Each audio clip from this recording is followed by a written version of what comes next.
Emily's not here. Oh, Emily's not here. We Okay, can't, sorry. We're sorry, we didn't see False her. alarm. We have to wait for Emily. She's coming.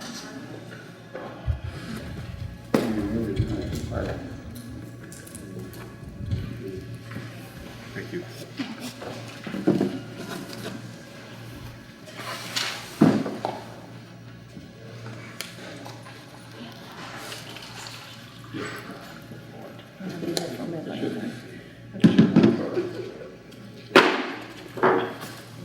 Good evening. Welcome to the Board of Supervisors work session for July 14th, 2020. We have a call to order now, and our first item on our agenda is the State of the Economic Development Authority, and Mr. Parsons.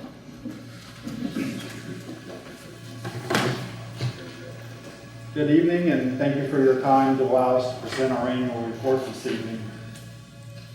Because of the hard work and the dedication of our elected officials, our board of directors and staff, the Front Royal Warren County Economic Development Authority has transformed from an organization in shambles into a fully functioning and successful economic development authority. Transparency and accountability continue to be integral in all of our operations. We've adopted multiple layers of review to ensure that what happened here before can never happen again. We've entered into a fiscal agency agreement with the county, as you know, to ensure that there will be proper fiscal oversight of our activities and our finances. Year over year, our EDA has cut our operating costs, serviced our debt, sold properties that did not belong in our portfolio, and returned previously misappropriated funds to their proper accounts. The EDA has paid off $1.9 million of debt over the last fiscal year. We're building for the future by establishing a collaborative network for economic development projects and resources, including working with the Northern Shenandoah Valley Regional Commission on the Startup Shenandoah Valley Initiative to foster entrepreneurism in our community. I want to thank the Northern Shenandoah Valley Regional Commission for their support on this initiative and many others throughout the last year. They've been one of our very best partners. We also hosted our first commercial open house to showcase properties in Front Royal and Warren County in collaboration with the Blue Ridge Association of Realtors in the town of Front Royal. We worked with the U.S. Department of Agriculture, or USDA, to get our loan program active again to serve the business community, and we're currently accepting applications for new loans and working with those folks. Business retention and recruitment continue to be our top priorities.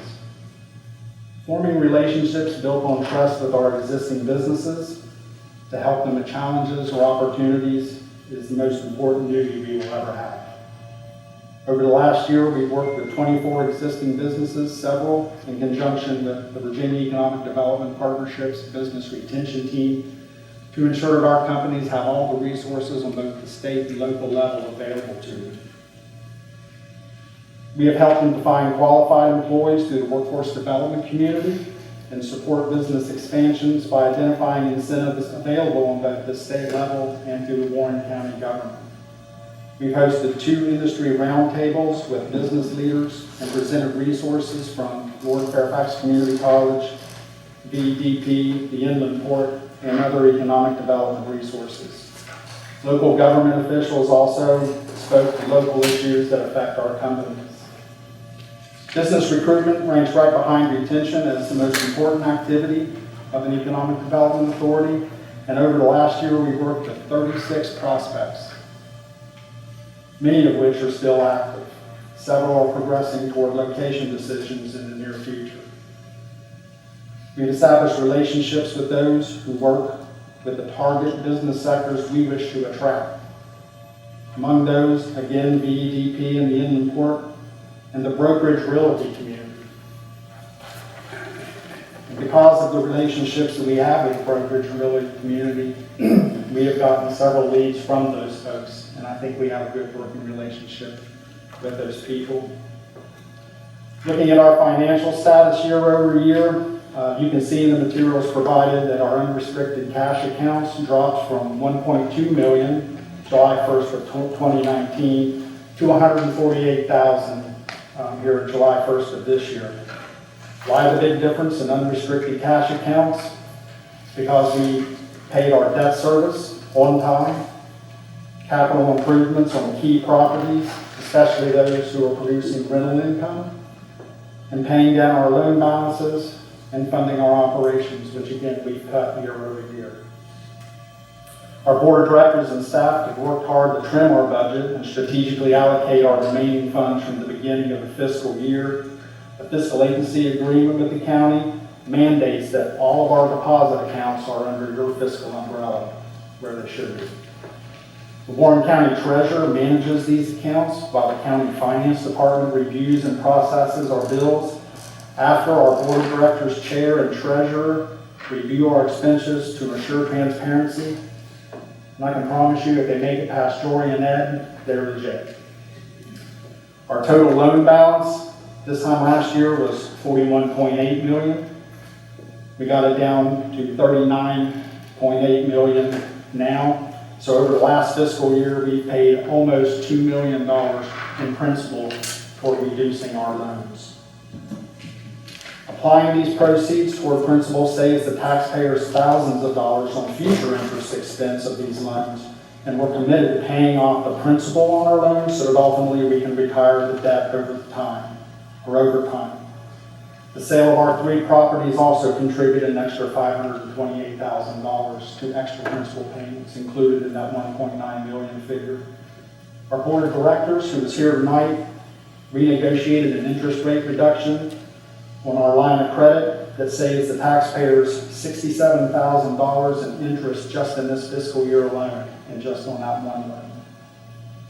Our USDA loan program, last year the program was not in a healthy financial state. Our goal was to decrease the number of delinquent accounts and get our loan payees current again.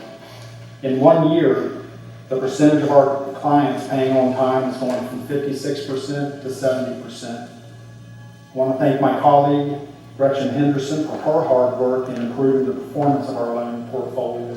She has worked tirelessly with our attorneys and others to bring those who are delinquent to bear. USDA loan committee formation and activities in response to the COVID crisis. We quickly revitalized our loan program that had been dormant to assist businesses that are suffering due to lost revenue. We formed a 5-member citizen loan committee and adopted bylaws and procedures in accordance with USDA policies to ensure accountability and transparency. Small business in Warren County can apply for these loans to help them through the COVID crisis and bounce back. We encourage them to do so. We strongly encourage minority and women-owned businesses to apply. We are actively monitoring our portfolio for civil rights compliance in accordance with the USDA guidelines.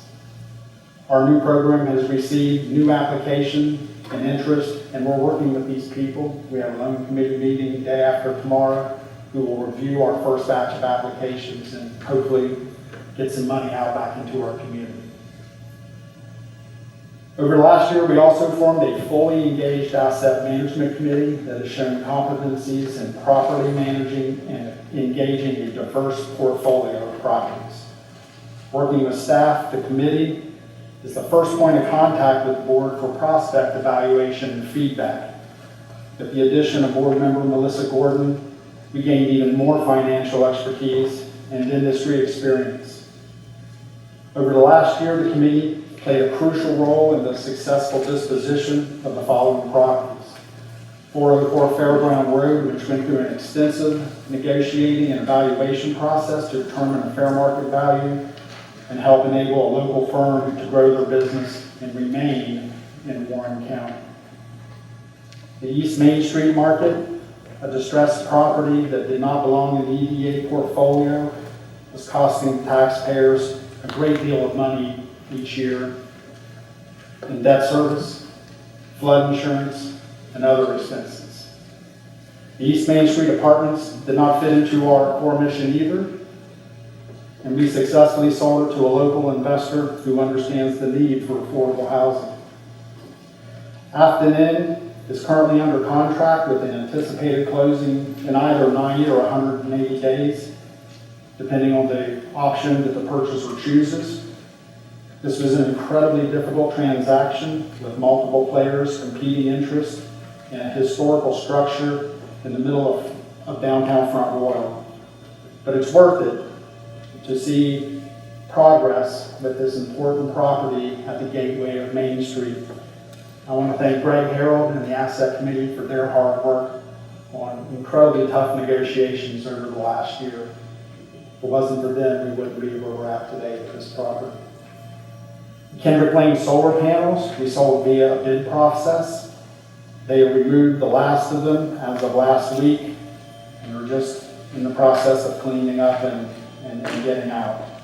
The prospect activity over the last year has been very robust, and the Asset Committee has been deeply involved with Royal Lane, 426 Ball Drive, Happy Creek, and the Stevens Industrial Park. The EDA has accomplished a great deal in the last year. We've addressed our internal issues to the extent possible, and we're working to recover the taxpayers' lost assets while trying to restore faith and trust in our organization. The new board and staff have put policies and procedures in place in cooperation with the county government that ensure that what happened here before will truly be not happen here again. We've established key working relationships with our existing businesses and stakeholders, as well as our partners in the region and at the state.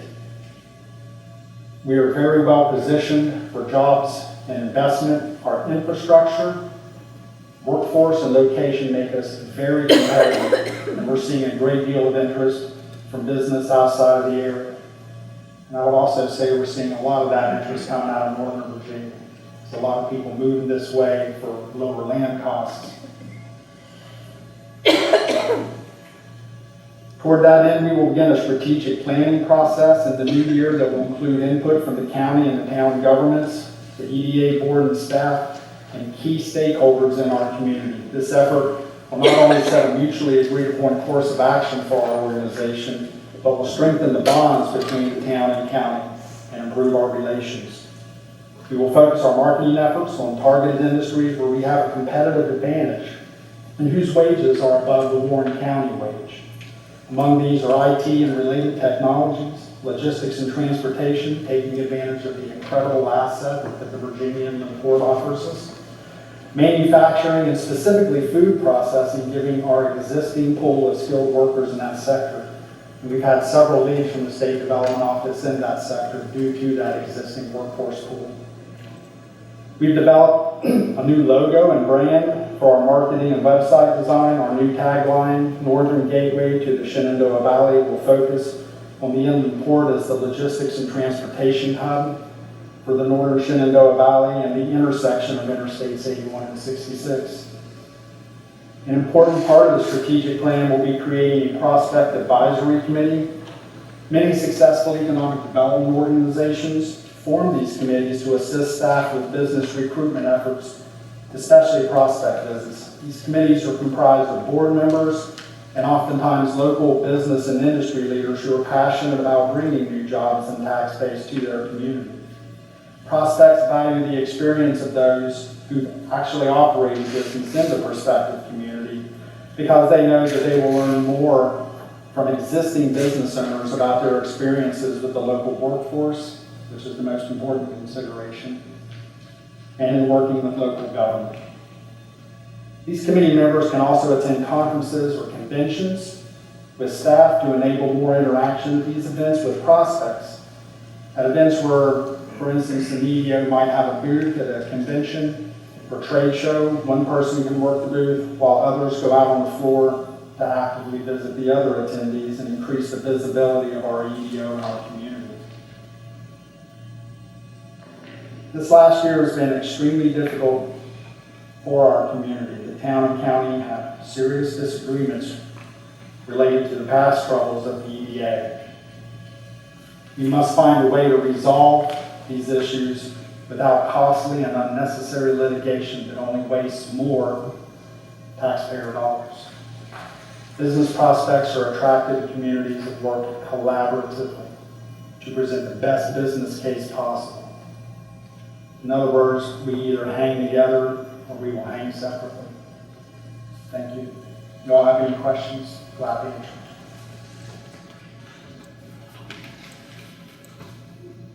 Questions? You said something about, as far as some of the prospects, you said food processing. Sometimes they're pretty water intensive, aren't they? I said sometimes they're pretty water intensive, are they not? Water intensive, yes, they sure can be. Because I remember years and years ago, I think, I want to say it's Frito, Lay's or whatever, and they were looking like 2 million gallons. And then the other probably had 2, is the treatment of that. So obviously I'm not trying to get ahead of you, but that's something that I know you can check with the town too before you go too far down that path to see if they would have water capacity or something like that. And we've worked in the past, and I do want to thank the staff of the town. Robbie Boyer and David Jenkins have been excellent in helping me update our properties portfolio to make sure we have the right metrics for water and sewer capacity, electric, so forth. And we have a pretty good idea of where we stand in water and sewer capacities at each of our industrial sites. But you're absolutely right, that's something to keep an eye on. And then I think I read from last night's town council meeting that they are going forward with their own EDA. Are you aware that they made that decision? I believe I did hear that, yes. Is that right, Roger? That's right. Okay. Because I know we still want to try to work with them. I think I read that in the paper too, that Ms. Oates and Ms. Sellers were meeting with some of the town council members to discuss things. We're adding an item to the agenda tonight so that we will be able to discuss that in further detail. Okay. That's all I have. Any additional questions, comments? Anyone in the audience like to speak or have a question for the EDA? Yes, sir. No question, but a comment. I just want to compliment you. You want to come up here and talk, or?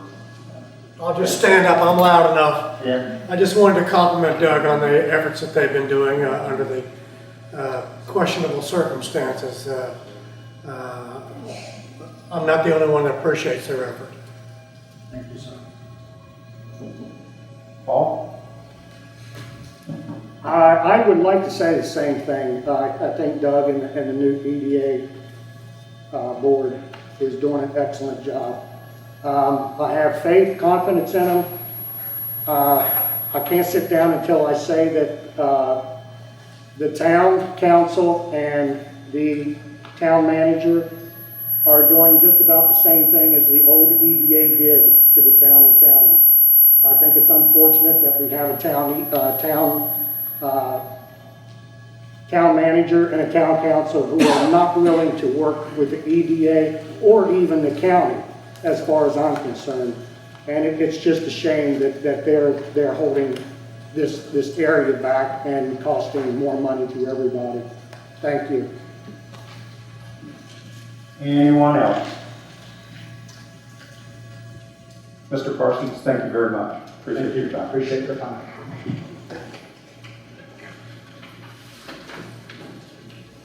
Next is the discussion on the Love Works sign project with Mr. Petty.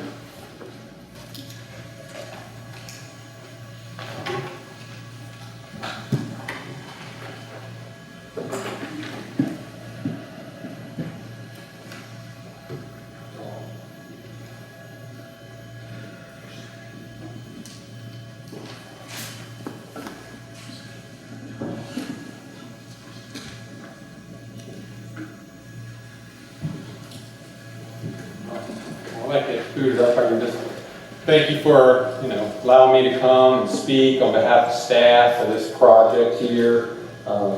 This presentation that you guys have and that I'm presenting will be available online. I think it currently is with the agenda, but we'll make sure it's a nice electronic version that's legible and people can see. And I plan to keep it brief to the point, and with your permission, we'll get through the presentation and open it up for any questions, discussion there at the end. Ms. Logan, our planning director, is here, who's been part of this project as well. And I'll say our county administrator, Mr. Stanley, is also here. And if we have to, we might pull Bob out of the bullpen if we have any VDOT questions. So the history, or dealing with new technology here, hopefully.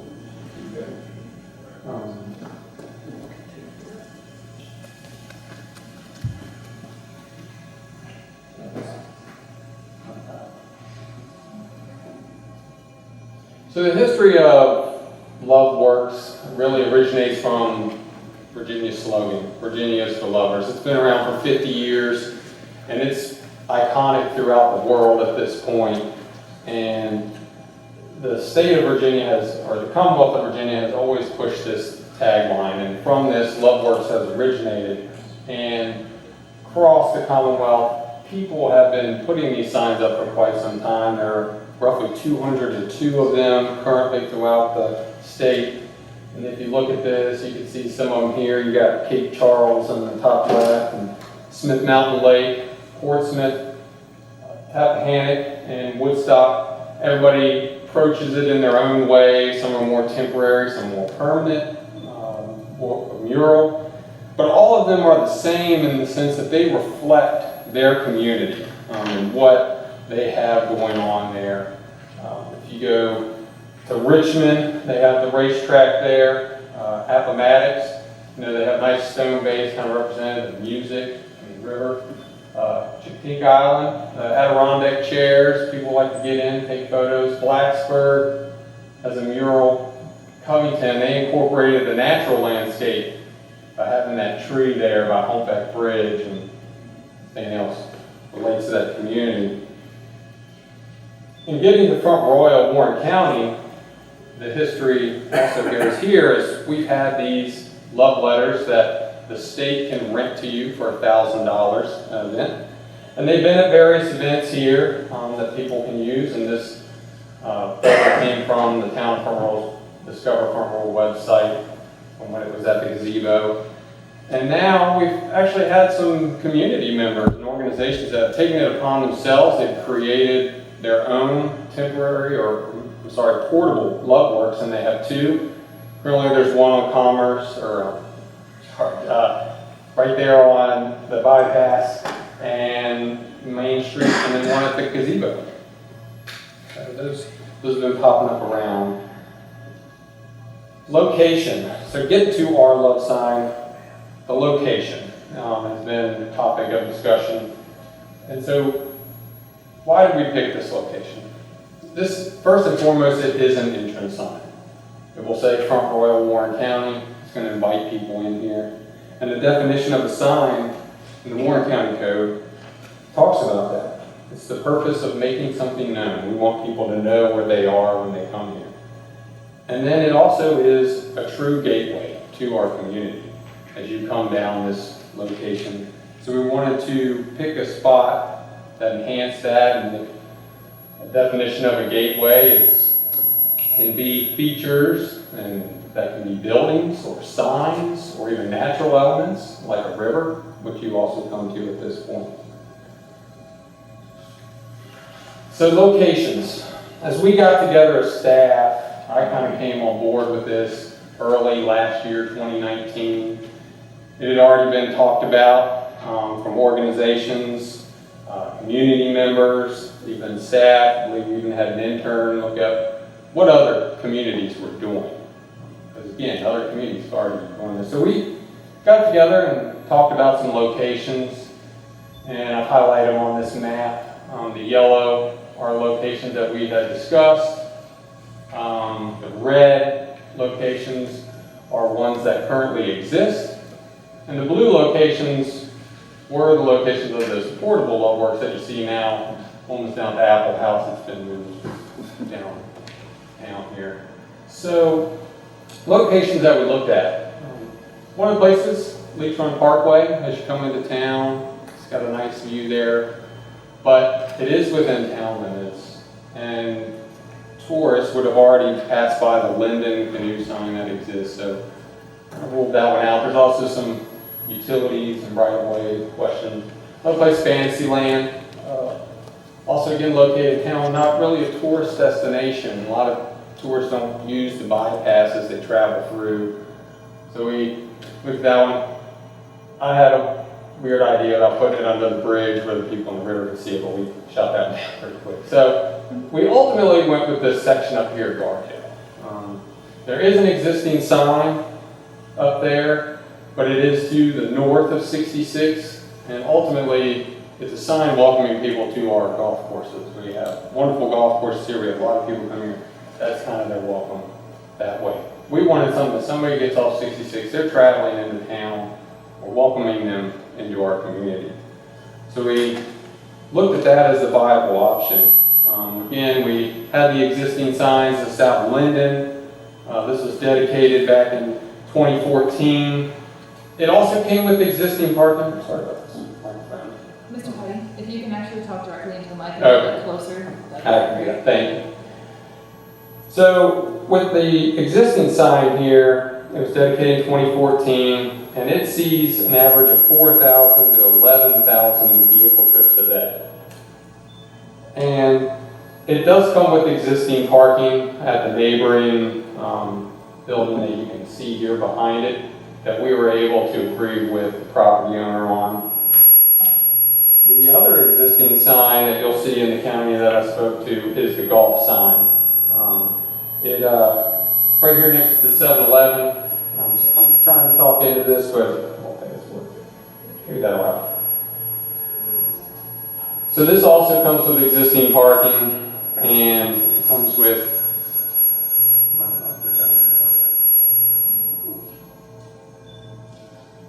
we'll try that out. Can you all hear me? Oh, okay. So this location has about 22,000 annual trips that sees this location here. This is at the corner of Country Club Road. Again, existing parking came with this.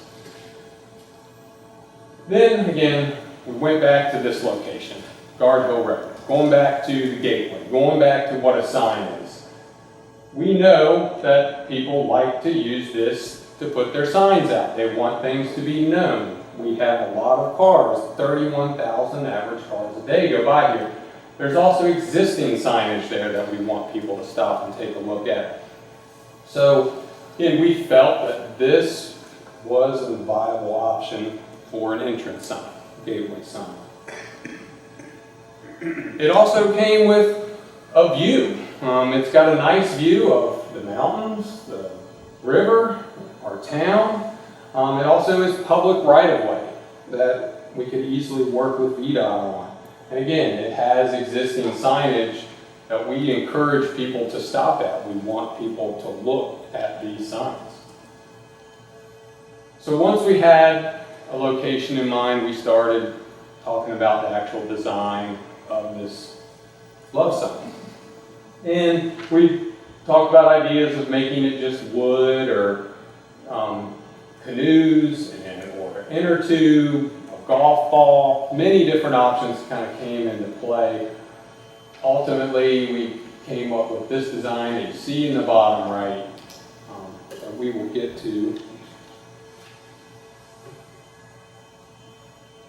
So yes, we came up with this sign. We worked with a local architect and artist to help render this idea, come up with these plans. And so the design really started from the base. We knew we wanted a nice stone base that's reflective of other buildings we have here. If you drive around, you'll notice we have a lot of field stone, courthouse, town hall, signage, bridges, and we will be looking to do similar like this with our new wayfinding signage that we'll talk about in a little bit as well. And then the actual letters, again, these letters, this sign needs to be reflective of our community. What are we known for? And again, tourism, what are we known for? So L, we went with leaves. I'd say the one time out of the year that we have heavy traffic is when people come to see the leaves. It's a very important thing. We looked at this design and how would we incorporate it? We thought about a case that would have leaves in it. real leaves, and then it was fake leaves, and then ultimately we came up with what these are it's a vinyl wrap that will go around these letters minus the V. Then we went to the O. Again, the O moved around from the inner tube to the golf ball, ultimately to an illustrated version of what we're known for, the mountains and rivers, both rivers, and how they will converge into this sign, into this drainage, which we'll talk about more in the second part. The V is kayaks in the shape of a V. We looked at canoes at the beginning, but structurally, and we already have a canoe sign, but structurally, how would it work? We ultimately went with the canoes just because they can insert a pole into it. Fabrication became a little bit easier for that. And we went with the red color because of love. It really stands for that. And then the E is a map. The map is Shenandoah National Park. We have spoken to the superintendent there who said they're happy to use their map for this. This map illustrates that we are the northernmost gateway of the Shenandoah National Park. And then it also, as the E goes out, it shows destinations more eastward of the park. So as people come here from Northern Virginia or other parts east of Shenandoah National Park, they can then see in relation where they are to Front Royal and their ultimate destination, Shenandoah National Park. The overall site plan was designed by the same company who ultimately designed the sign, and it comes with the parking lot, relocation of the historic markers, and the love sign itself.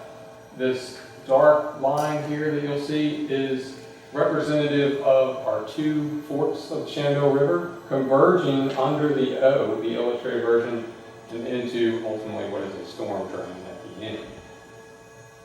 There's an optional for a picnic table here, but it's just optional. And then we also have a landscape plan that will not be completed at this time, but we did get a landscape plan in with VDOT because we had to go through all the process at one time. We can ultimately come back to that. So to get into more detail, so we do have a parking lot. We worked with VDOT on this project. It is their right of way. They knew we wanted people to come here and stop and look at the sign and take their photo with it. They did not want them coming off of 522 or on the side of 522. They preferred coming up and around Garfield Road into a low-grade commercial entrance into a parking lot that can adequately allow vehicles to turn around and exit safely back on Garfield Road and then ultimately to their destination. The parking lot is slated to be gravel. The entrance per VDOT specifications will be paved, and the handicap space as gravel would meet their requirements. We just have to make sure that it is stable, it can be firm, and slip resistant. That's going to be compacting and making sure that's safe. So we could ultimately pave this in the end, but I think financially, right now, we looked at just keeping that as gravel. The other important part is, as I've mentioned, there are currently signs there. We have worked with DHR on this, talked to them about it, and told them that we would like to relocate these signs closer to the parking lot, giving people a safe place to view these signs. Right now, they pull off on the side of the 522. I know everybody's been by there. It's heavily trafficked. It's 45 miles an hour. Probably not the safest place to pull over. So we have looked at moving this to make it easier. We are also going to be placing no parking signs along 522 to discourage parking, and also adding sod or topsoil and seed to the existing gravel shoulder that you see now. Kind of traffic calming a little bit, but then also discouraging people from pulling over into that section. And this is all in discussions with VDOT, DHR, and going through that process with them. And again, I think in the end, it just makes it much safer for people who want to read those educational historical markers. To the budget. This budget for this project is coming from our tourism funds that we have allocated from our transit occupancy tax. This first slide, sorry for all of the text. It is the state code that talks about any levy of tax that may not exceed 5%, but anything over 2% shall be spent solely on tourism, travel, marketing, and tourism initiatives. Again, this project is part of Virginia's for Lovers, Virginia Tourism Corporation. I feel like it fits well into that, and that's what we're hoping to do, is to get some tourism driven from it. This is the Warren County Code. I'm talking about our transit or occupancy tax. Again, basically saying the same thing as the state code. Anything over 2%, which we collect 5%, has to go towards those tourism initiatives. So that is where we are bringing that money in from. It has to be spent on tourism. We currently have 2 contributions to the project. Rotary back in 2018, they kind of helped spearhead this idea at the beginning. They had seen other people doing it. We all know they're big into our community. They wanted to contribute, so they came forth with a nice contribution to this project. I also included in your packet the email we received last week from Virginia Tourism Corporation that we have been approved for the reimbursement program of $1,500, which is really exciting. Apologies, we didn't know earlier because they were in the midst of just figuring out what their new budget was going to be, and we're in the middle of a pandemic. I think they were just still wondering what they were going to do. We have been going through the permit process. We got a building permit. Here's a building permit number. We have a zoning permit, and we also have a VDOT permit for their entrance plan. Again, that entrance plan talked about the low-grade commercial entrance. Talked about what we had to do with the paving there, the no parking signs, the sodding of the side of the road. It also talked about the landscaping again that we got done, although we don't need to move forward with that at this moment. Construction, it's going to be mostly done by in-house staff. We have a great staff down at Parks and Rec. I feel like we're very fortunate as a locality that we have guys like that can do this type of quality work. And they're down there, they were down there doing some of the groundwork. They're going to do the structure. We will have a contractor for the vinyl graphics. We have received some competitive bids already on that to make sure that we're getting good pricing. We priced locally, regionally, and out of state, just so we can get a good baseline of where that was. We did not approve any of those bids yet because we were just not at that stage in the process. VDOT has stated that they would like to handle the historical marker relocation. At first, it was going to be done in-house. They came in and said they would prefer to move those. Again, and then once they do relocate those, our GIS staff will go out and map those. We're going to take some nice photos and send them to them so they can update their website as well. As of June 25th, construction has been on hold. We met with the chairman and decided at this moment it would be best just to put the project on hold so we can meet here this evening to discuss this project. And here we go. Discussion. So, him and I got a Facebook. There's been a lot of talk about this publicly recently. And, I have been watching those comments, and I think there's been a lot of criticism, critique of the project. And I'm hoping some of the presentation this evening has been able to answer some of those or address some of those concerns, but they'll still be there. And I'm hoping me tonight with other staff, we can hammer some of those details out. And, I think we touched on the process, the location, the design and why we chose this, the budget. I think the one thing we haven't addressed at this moment is the traffic. And this has been a question that has come up since our earlier discussions and in the public. So definitely wanted to address that now. I have spoken with VDOT since this came about again and just reaffirmed with them if they had any traffic concerns related to this sign. In a idealistic world, yes, we would love people there all the time, looking at it, taking pictures, climbing on it. In a realistic world, I just don't see it being as busy as even a house. A house, average 9.5 trips a day. Currently, we have 5 active single-family dwelling permits along Guard Hill Road alone, and with more that could come. We have, this is Guard Hill Road alone, 57 vacant lots, 50% of them have easy potential to have a house on them.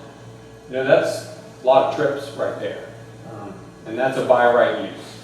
We don't envision this sign having the impact of such as this. We think that the traffic from this sign will be phenomenal. In talking with VDOT, they also look at it as being off-peak type of trips during the weekend, middle of the day, not during what we would say rush hour during school, work, in the mornings and evenings. And then in speaking with the actual Guard Hill Road intersection of 522, speaking with them, that there just haven't been, looking at their crash data, has not been a lot of crashes there at that location that at this point would warrant a traffic signal. But also with the recent installations of a traffic signal at Duck Street and at the intersection where the solid waste station and carpool lot is, has created these breaks in traffic that allow people to exit not just Guard Hill Road, but also exit the McDonald's and gas station area that's north of the signals. So currently there is not a huge demand anticipated from this sign. We understand there will be some traffic, but we think we've allocated, with the entrance that VDOT specified to allow people to easily enter Guard Hill Road. And we anticipate most of that traffic is going to be going into town. You're going to be seeing the sign as you're heading south on 522 as you're entering our community, and that will be when you turn over in there and go out. As you're exiting our community, I think most people at that point are ready to go home. I don't know if they're going to anticipate going here on the way out and making a left. I'm not going to say everybody's going to do that, but I would think a lot of people would be doing that. Next steps. What do we do moving forward? We are, whatever the board's discretion is at this point, we're happy to adhere to that. There's obviously options out there. We can abandon the project. We can find a new location for this love sign, tweak the design if we'd like.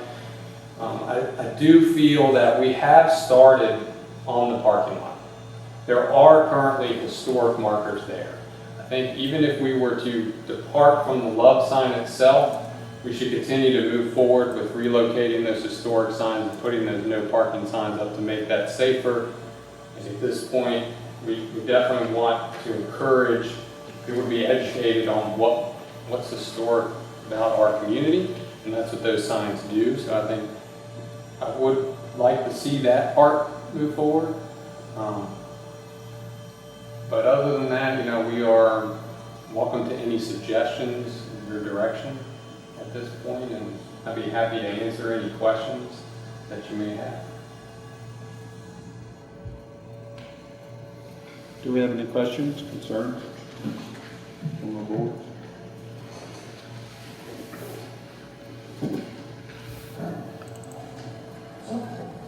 I've had concerns about this because of the traffic there.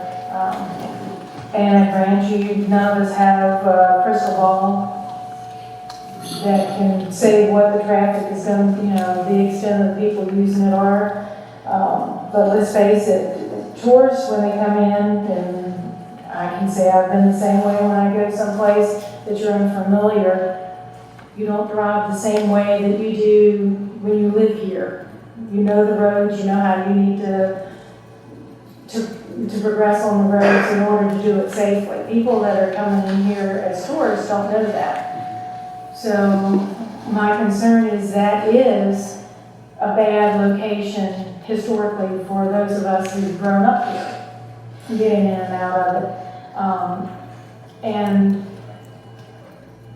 if you do drive past it, you see it and then you think, oh, I can't get in there fast enough, and you go up and then you've got to come around. If you're gonna do something that's gonna boost your tourism, you want it to be in a place that's not gonna aggravate them. You want it to be in a place that benefits them and the community. I don't really see the big benefit out there to the community for this sign. If you had it more locally to things that you've got a family and you're driving through and you see you want to stop, and then you see other venues that would entice the family, you know, a restaurant, something the kids want to do, then that's a benefit tourism-wise for the community as well. Where this, and then you go home and you say, Warren County Front Royal has this really cool sign, we stopped at it and then we went to this, this, and this. Where this, you don't have that. It may be a cool sign, but by the time you almost have an accident getting in and out, it's not something that you're really gonna go home and say, you ought to go up there and stop by and take pictures. The whole process of how this came up, it's kind of, I felt kind of blindsided by it. Back in the winter, I was assured that no projects could go through without board approval. So Mrs. Oates and I apologize to the prior board, we thought they had approved this, and we made that statement, and no, they didn't. So the miscommunication on this has been bad as well.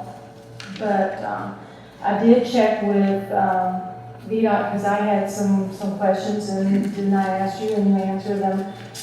Curb and guttering, that was one of the things I was wondering about, because I've got a sheet here that kind of gives an idea of what the cost of it is, but there's a lot of things that aren't on here, like the cost, you have to have a paved apron that goes 20 to 25 feet back from Guardian Road. There's no cost for that in here. There's no cost for labor. We have to figure in, even though there are employees, we have to figure that in. So I think this went over that $20,000 threshold to get there. So there's just a lot of things here that make it a worrisome thing. And I think it's a beautiful sign, but in 5 or 6 years, the maintenance of that sign, where when I looked at the pictures of your other signs, they are temporary, because this is kind of a fad. Virginia's for Lovers has lasted for 50 years, but a sign is a bit of a fad, and it's an expensive one for the times that we're going through now. And I realize this is tourism dollars, but I think when we spend those dollars, we got to spend them so they get the best bang for the buck towards our economy of our county and town. So that's my thoughts at this point.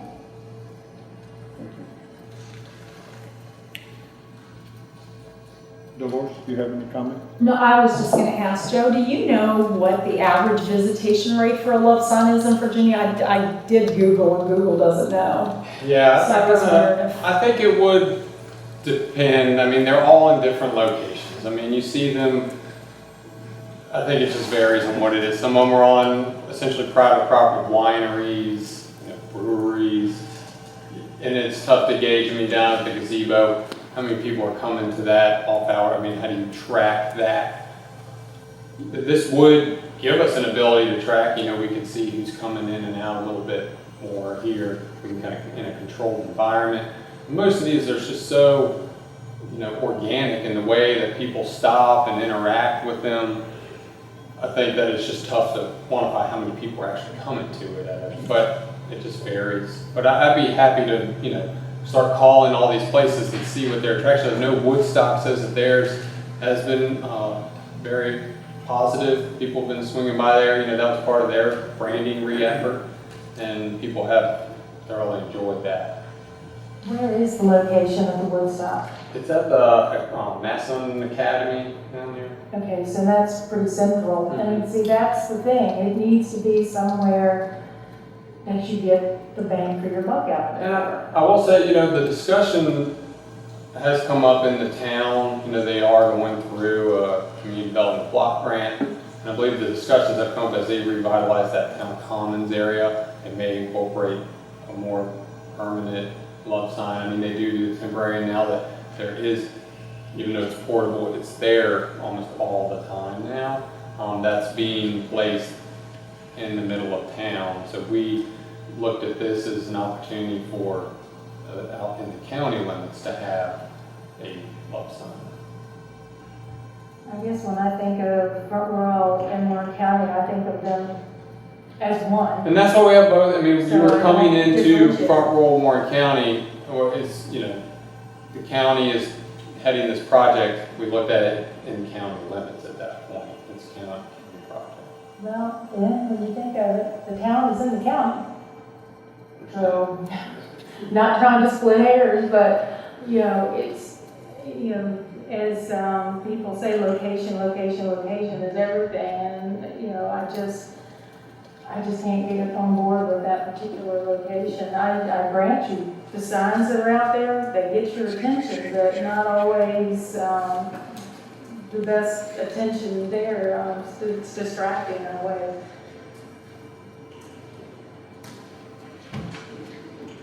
The way you have it positioned on Guard Hill Road, so when you come into town, the love sign is actually gonna be facing this way at an angle. It's gonna have a water feature, is that correct? It's not a water feature, so there is a catch basin for storm water.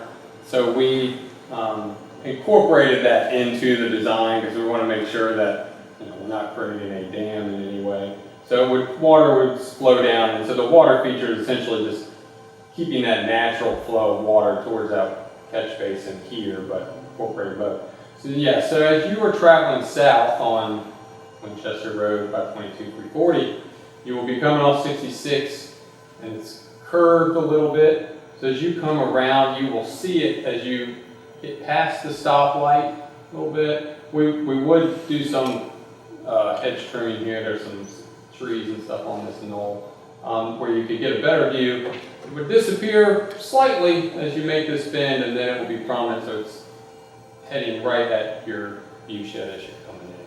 But it's also far enough back, you know, and speaking with VDOT, making sure that we are well out of that sight distance as you're at that stop sign. So we're well beyond what their requirement is, just to make sure that we weren't impeding anybody's vision. Because it's hard to see that area when you're coming, because you're coming around a turn there past the Sunoco station, or I think it's Shell maybe now, and you're passing that, and you don't actually see that area until you're almost there.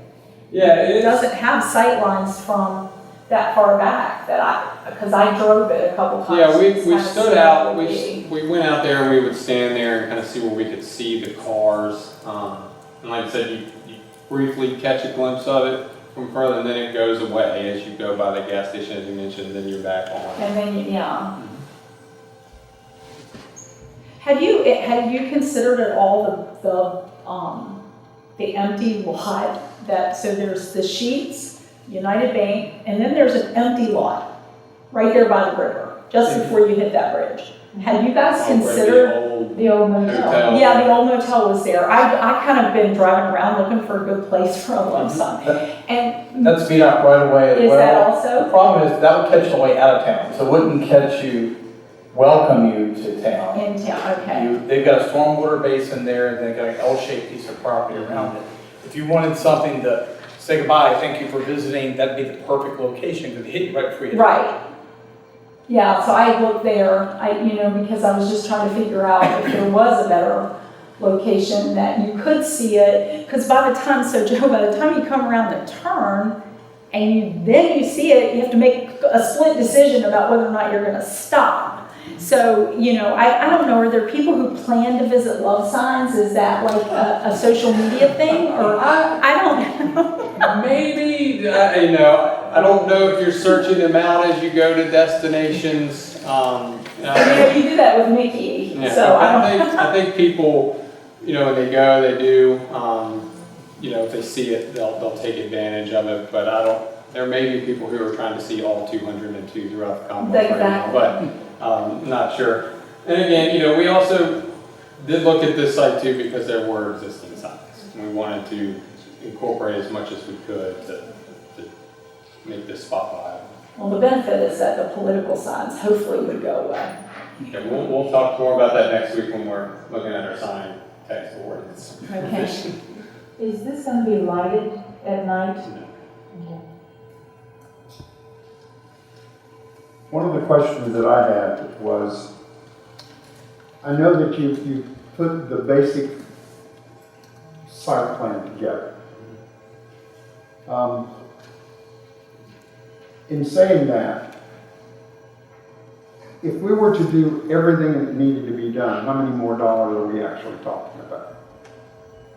I mean, Right. because you've got trees, you've got shrubbery, you've got sod, you've got asphalt paving, you've got things that need to be done, not necessarily today, but at some point into the future.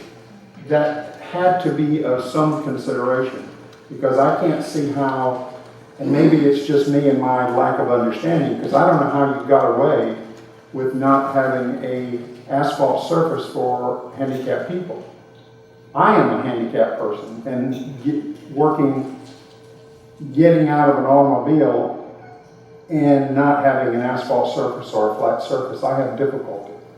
Not that I just don't tap dance well. But I do want to have something that's secure when I get out. And a gravel surface, to me, doesn't look like that's it. And how did we not plan for the dollars that it was going to take to get to something better than what it is right now?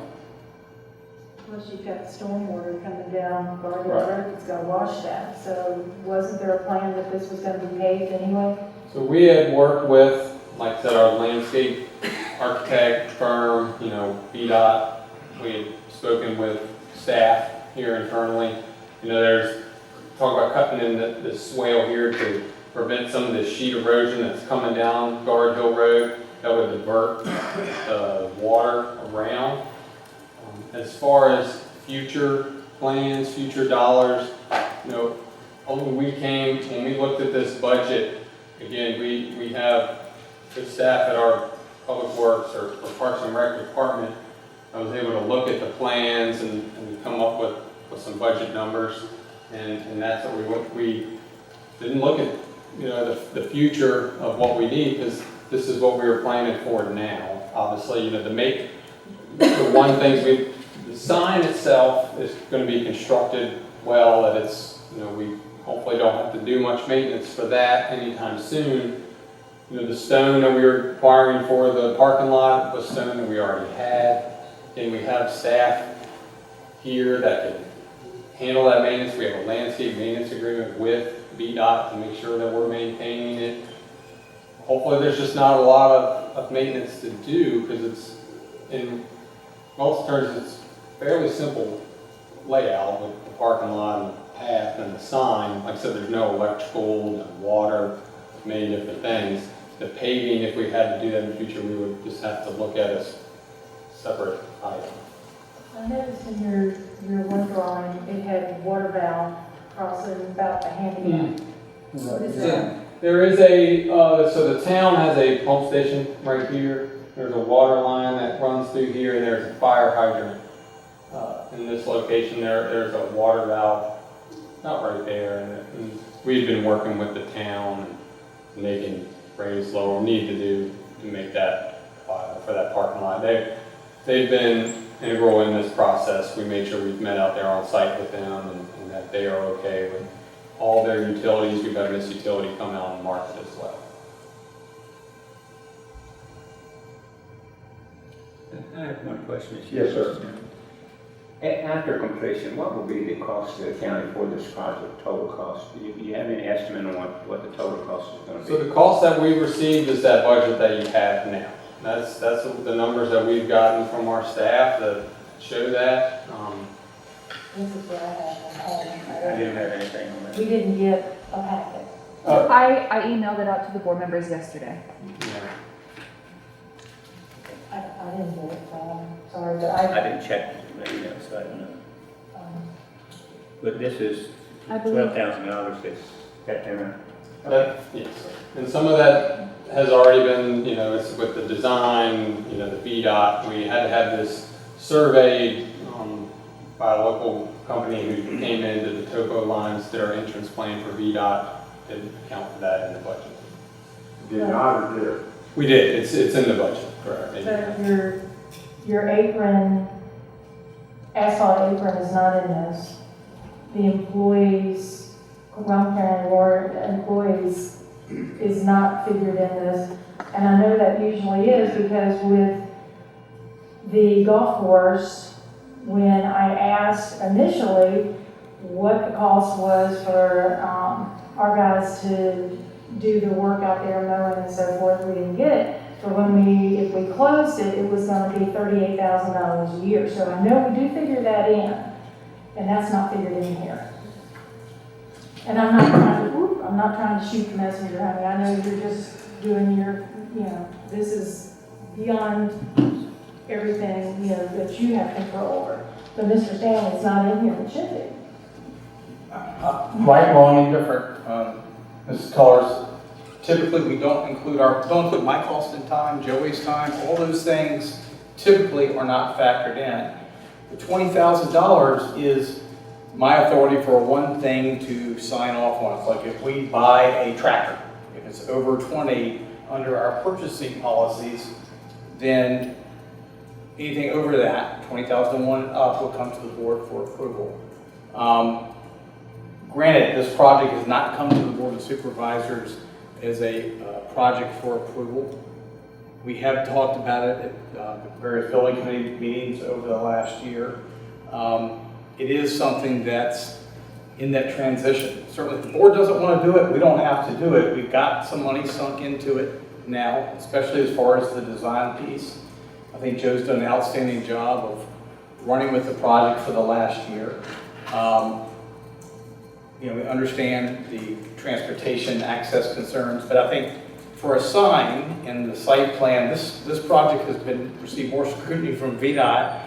VDOT's been on site at least, once or twice with you? We've had VDOT on site at least twice with us. They met with the surveyor, and then as our staff was doing the entrance currently, they were stop line while they were doing their inspections out in the field and would check it every day just to make sure that it was still compliant. So I think at the end of the day, does the board like the project and want to proceed with it? Do you, I think the concept of the parking lot makes sense from the standpoint it's consolidating. You've got Civil War battlefield signs, you have historic markers.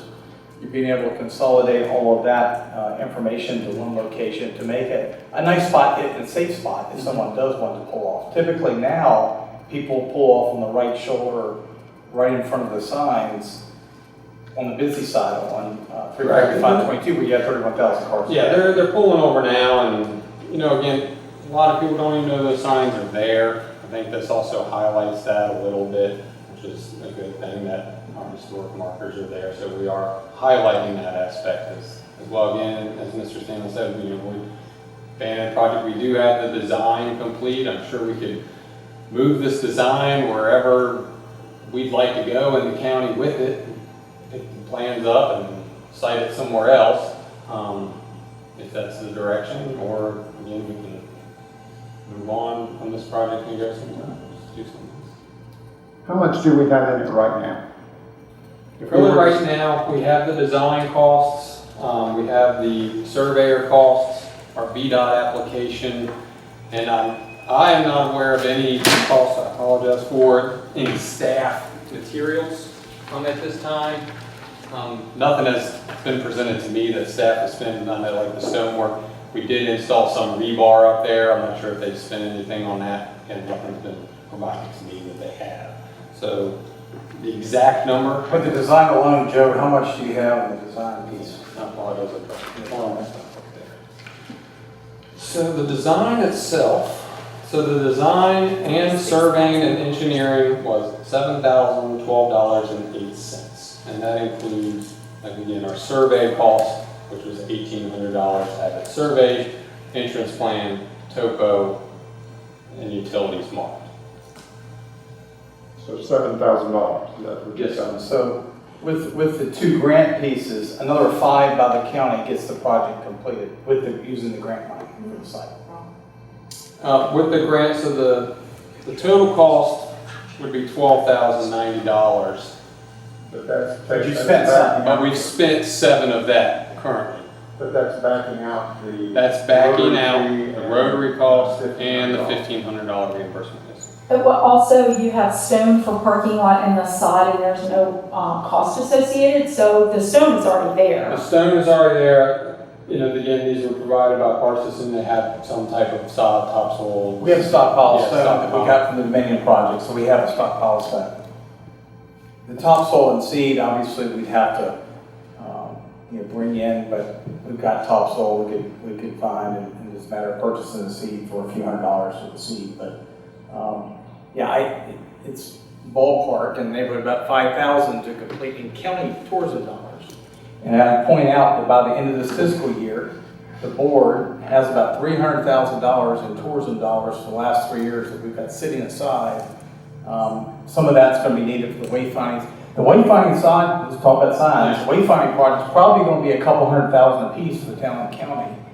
By the time it'll all be bid out, in theory, third-party vendors. So we'll spend probably a good chunk of what's sitting aside, but we do have approximately $300,000 in funding that's sitting aside potentially for tourism as of this month.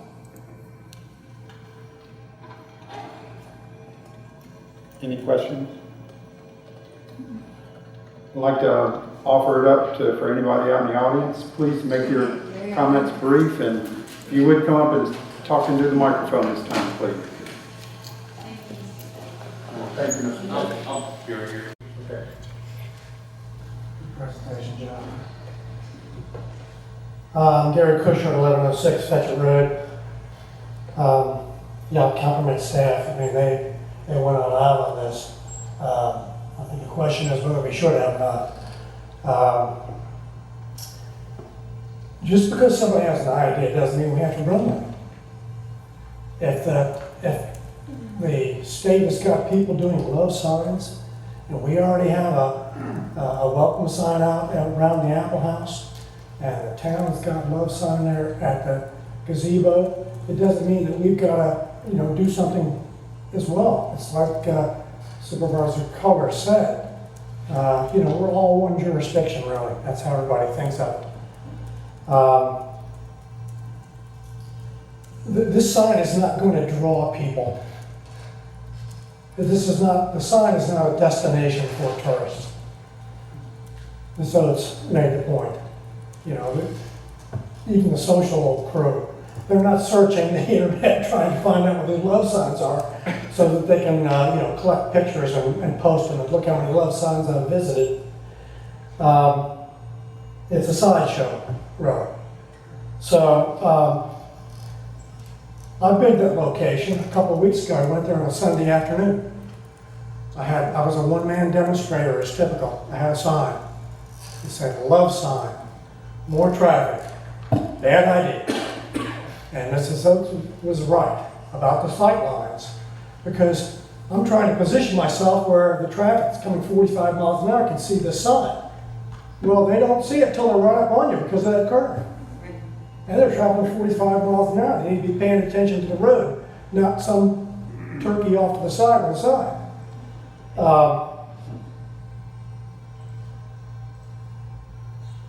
Joe was right about the traffic lights, north and south. They control the traffic, and they are allowing people to come out of Guard Hill. So I was surprised it was as easy for people to get in and out of there as it ended up being.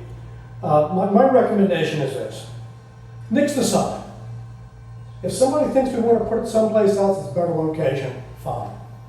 I would not do anything with the parking lot. Leave it exactly the way that it is.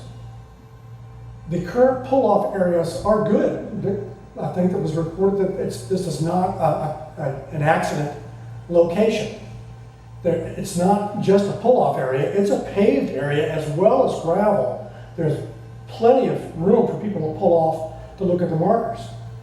Now, generally people wouldn't be searching for those markers. The people who will notice those markers are people who are interested in markers. They'll be looking for them.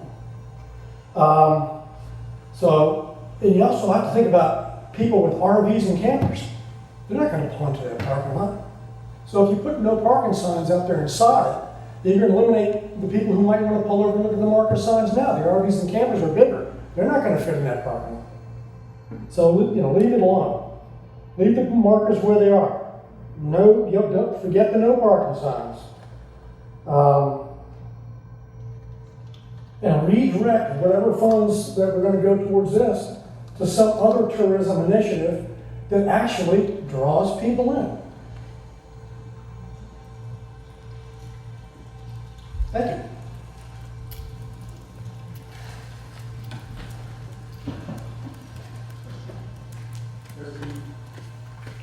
Hello. Chrissy Atwood, 1255 Pilgrim's Way, Bentonville, Virginia.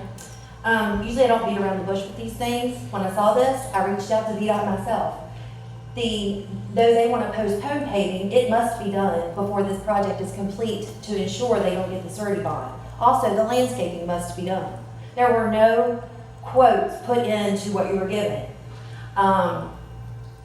Everybody's danced around it, but we are just being completely buffaloed on this project. It is going to cost way over $20,000, probably more close to $30,000 or $35,000 when you get all the paving in. I did call a paving company, and they gave me a quote on how much that would be. I called to get a quote on the side and on the trees that they had listed but were never shown to you guys. So it's like, I feel like I can't really say so much the employees, but the administration is working against you guys, not working with you guys and giving you the truth. And that's got to stop. I don't agree with this love sign. I think it is way over cost. A better initiative would be have artisans that are local submit stuff, art students or people that just are creative, and get them to submit love signs that may not be permanent, but that we can put at certain places. I mean, that would be the thing to do. Put one down at the carnival grounds because there's really nothing going on right now and you can take pictures. I mean, that's what we have to do. We don't have to just put our money and get these objects that are so expensive and just so outlandish. If we have tourism dollars set aside, that should be used for marketing, especially since we don't have a tourism group anymore. I mean, I think Robert sent y'all the cost for Fox, DC, that we could do a media packet. That would be perfect to spend this money. But this love sign is a joke. And it's time for certain people to be held accountable because they're way overspending on the money they are allowed to spend. And it's time to quit beating around the bush. Thank you. Mr. Garrett?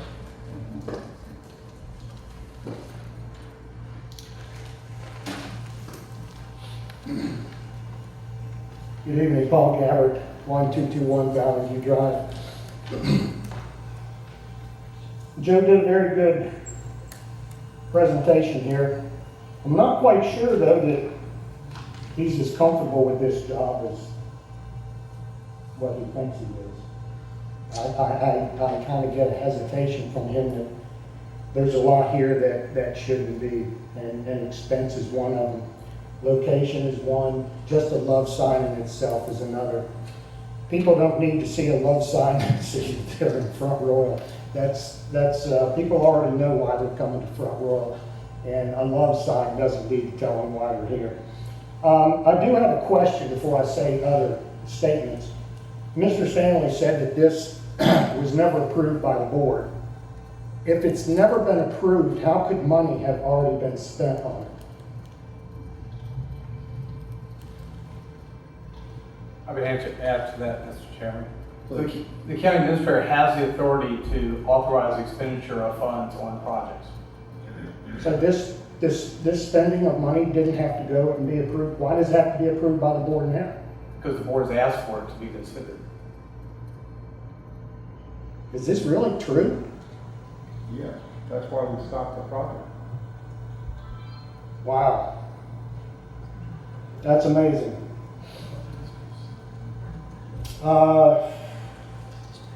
I'm kind of at a loss after that, knowing that money can be spent without board approval. It's approved, Mr. Gabbard, through the budget. We have money budgeted for tourism. The budget gets approved by the board, right? Ultimately, but there is money and stuff that's not necessarily earmarked for each specific thing. Okay. There's money more money involved in this project that you see. Just like Christie said, there's shades will pull down over your all's eyes. This should never even come before the old board. This was a joke to begin with, a love sign. It's incredible. All this money being spent on a love sign. What was the ulterior motive? Not for people to come into town, not for people to come in here and see a love sign. There was more going on. And I'm not going to accuse anybody, I'm not going to name names, but this is just part of what's always been going on in this county. A love sign costing this much money. Thank you.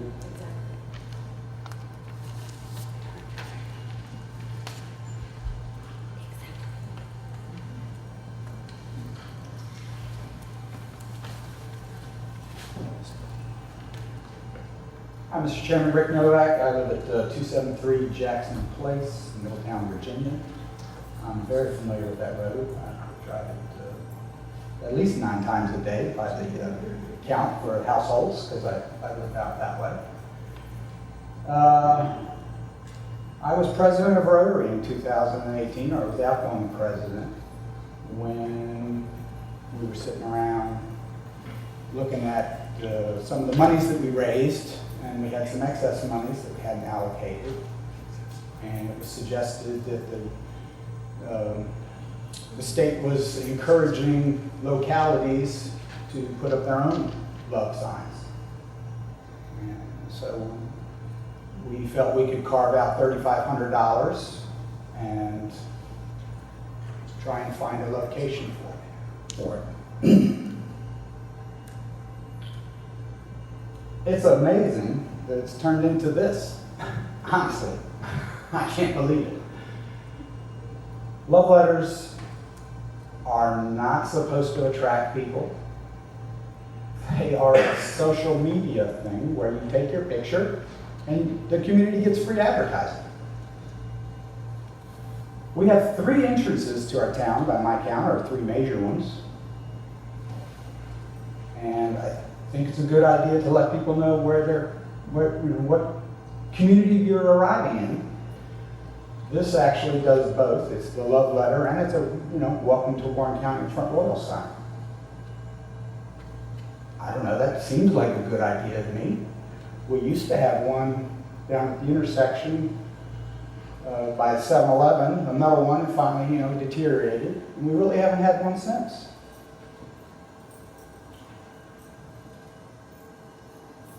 That corner is a high visibility corner. At least 1/3 of our tourists come in there. Politicians love it. They love it. So if there's no visibility there, why are politicians putting their signs there? I'm not sure. People coming into town, hopefully, will see that beautiful vista behind the love letters, if you guys choose to allow it to continue. They'll take their pictures, a couple of them a day, if we're lucky, and they'll post them on their Facebook. Everybody does Facebook, or the younger people do Instagram and other things I don't know about. But for people with my color hair and a little bit younger, it's Facebook. So how bad would it be for people driving into our town to take a picture next to the strongest brand in the country, love letters, love, and say they're in Front Royal and Warren County? How bad?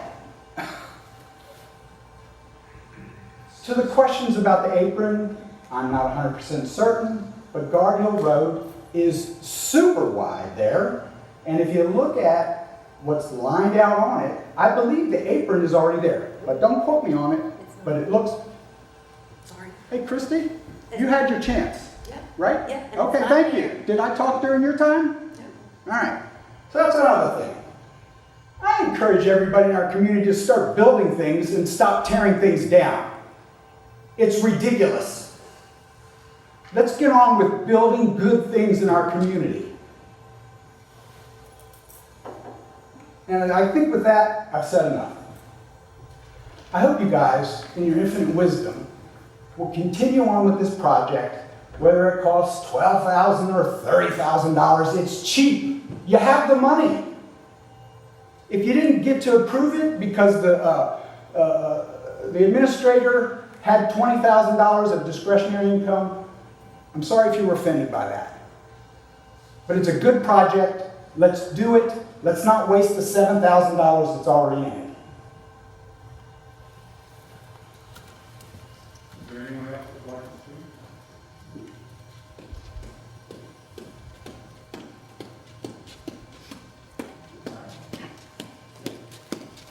Put your name and address. Hi, I'm Kim Crump, 95 Schoolhouse Lane, Front Royal. And I wear a lot of different hats in the community. Even my personal one is being a citizen. But I'm with the Blue Ridge Arts Council. I have been for almost 20 years. And in that regard, I can't tell you how many times artists and all sorts of different people in our community have approached me about, why don't we have love signs? Now, we do have love signs now, but those just came to us in the last couple months. This project's been working since 2018. I was invited to several of the meetings when we talked about its initial design and some of the initial places it could be. I'm going to tell you, as a citizen, what Rick just brought up about political signs, if there's low visibility there, then why does everyone put their sign there? I call every year repeatedly, and I'm told there's nothing that can be done about it. So if this project doesn't go through and this location doesn't work, then I'm going to ask you all as candidates and people that also support other candidates and other parties, that you personally not allow signs to go there. That you take that upon yourself personally, because all of your signs, if you ever had a sign made, it's been there. And so, you know, let's really clean it up and make it safe, if that's the concern here.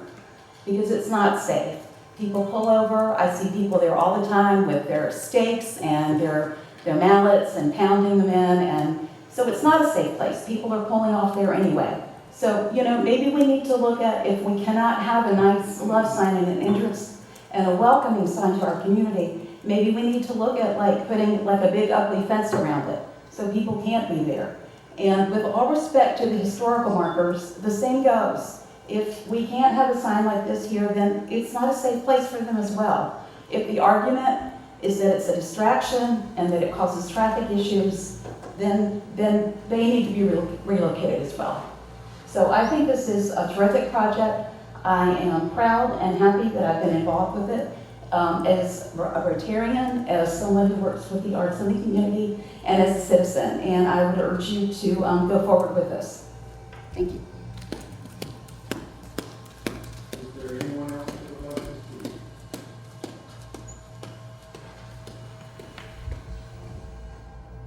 Mr. Gabbard, would you like to say something else?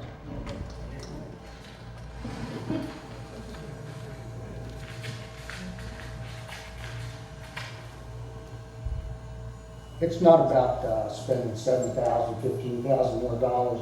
It all goes back to what this county was before you three got elected on this board. Money was spent on everything, on stuff that didn't matter. Money was no object, just like this. A love sign, if you want a love sign, instead of spending all this money on this love sign, like was said, you could have got an artisan. Given an artisan in this town, in this county, probably $20,000 to make a beautiful love sign and put it up out there. It's not about what we have to spend now. It's about the whole daggone project, which I think some people don't see. A big love sign, a couple $100,000 when it probably could have been made for $20,000. A couple $100,000, really? Excuse me, did I talk during yours? Gentlemen. I'm sorry, it was just funny. Yeah. Okay, how much was 17 is the number that, it? So, total, that's what we've got proposed. Total proposed design. right now, but we don't have sod, we don't have gravel, we don't have blacktop, we don't have all this, we don't have all that. Bottom line is it could have been given to somebody in town and helped a citizen out, a business out in town instead of doing all of this. You know, it's ridiculous. It's ridiculous. Love, love, love. Anyone else like to speak? If not, we'll move on to the next item. Excuse me. Yes, sir. So is this going to be on the agenda? Microphone. Thank you. So this will be on the 21st agenda? Yes, it will. Emily, would you make sure that that happens? Thank you.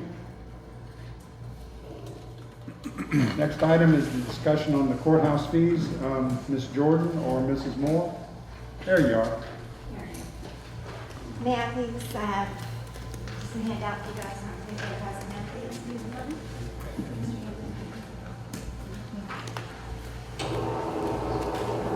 This is pretty easy.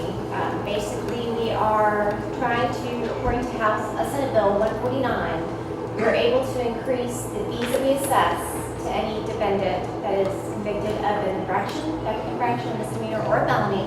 We can increase that fee from $10 to $20. There is no risk, it's all benefit.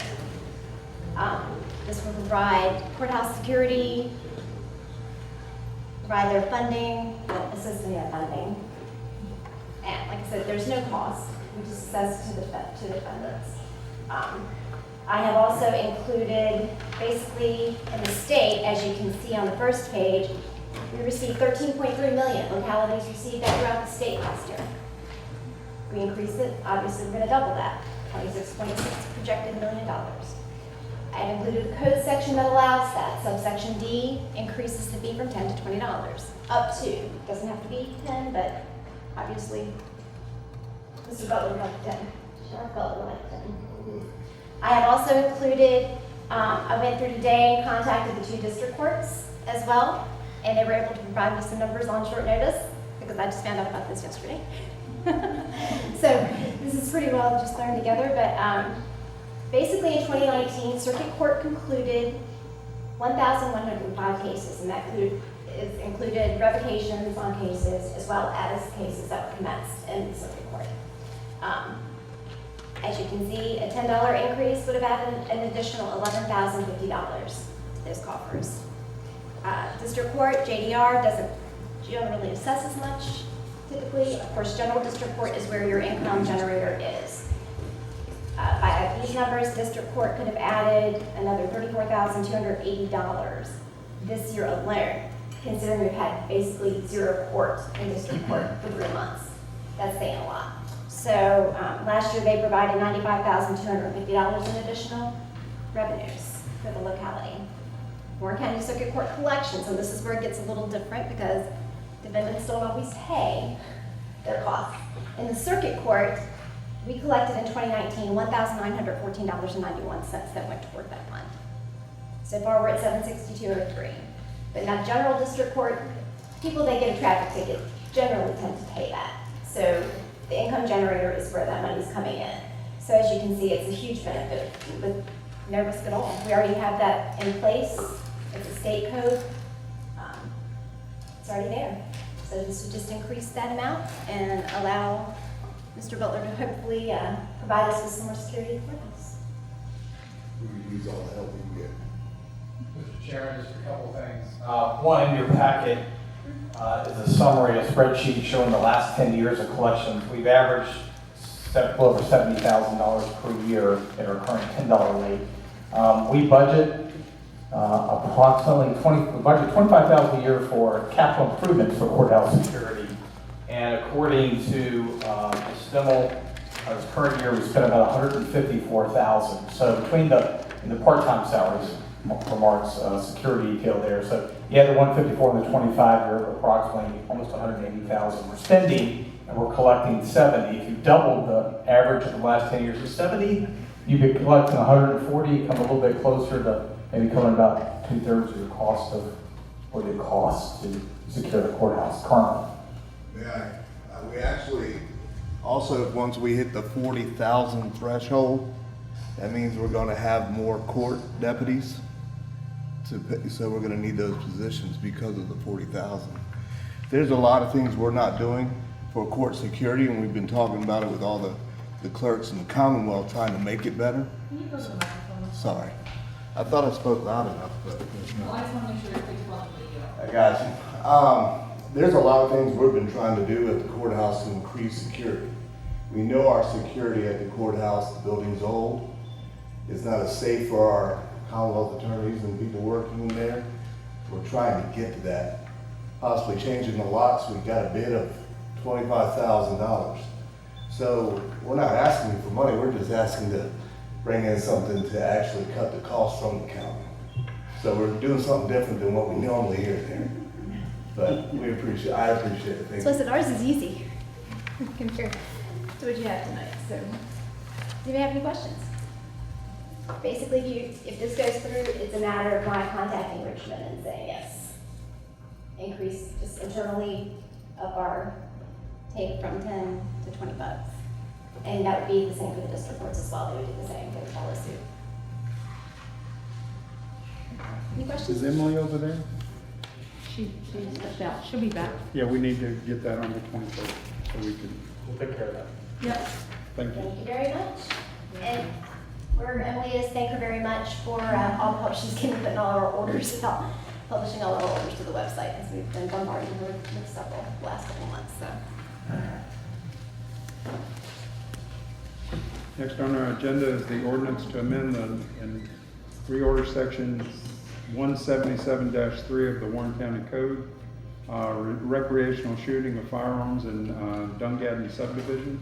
Mr. Stanley? Mr. Chair, members of the board, attached in the packet is a request from the residents of the Dungadin subdivision to sign the petition. Dungadin is located at 4340 South Stonewall Jackson Highway. They're requesting the subdivision be added to a list of designated locations where the shooting of firearms is prohibited. Dungadin currently includes 62 lots and 44 homes. Residents have indicated that growth in the community has necessitated the request, as it has become so heavily populated, as to make the outdoor shooting of firearms dangerous to inhabitants. Property owners representing 41 of the 62 lots have signed the petition supporting the request. Currently, subdivisions prohibiting the request of residential or recreational shooting of firearms include Skyland Estates, Shenandoah Shores, Aspen Hill Farms, Lakefront Royal, Blue Mountain, Shenandoah Farms, Apple Mountain Lake South, High Knob, Stonewall Estates, Cedarville Heights, and the Bowling View subdivision. If the board is agreeable, this will be put on the agenda for authorization for advertisement for a public hearing. I don't have any problem with putting it on for a public hearing. I'm fine with it. I'm Emily? good. Thank you. An easy one. Next, the Coronavirus Aid Relief Economic Security CARES Act funding and appropriations of the same. That's Mr. Farrell and John Monk.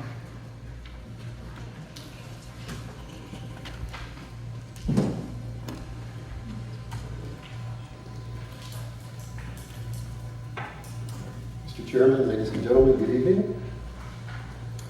We'd like to revisit the CARES Act allocation plan as previously discussed.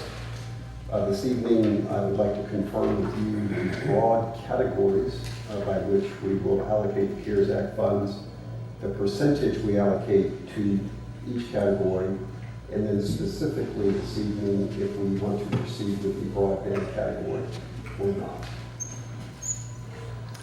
So you've all got the updated draft plan in front of you. Behind it, these two documents are for later. These are just for your reference. As far as the small business portion goes, as that money's allocated based on a $2 million distribution limit or a $1 million distribution limit.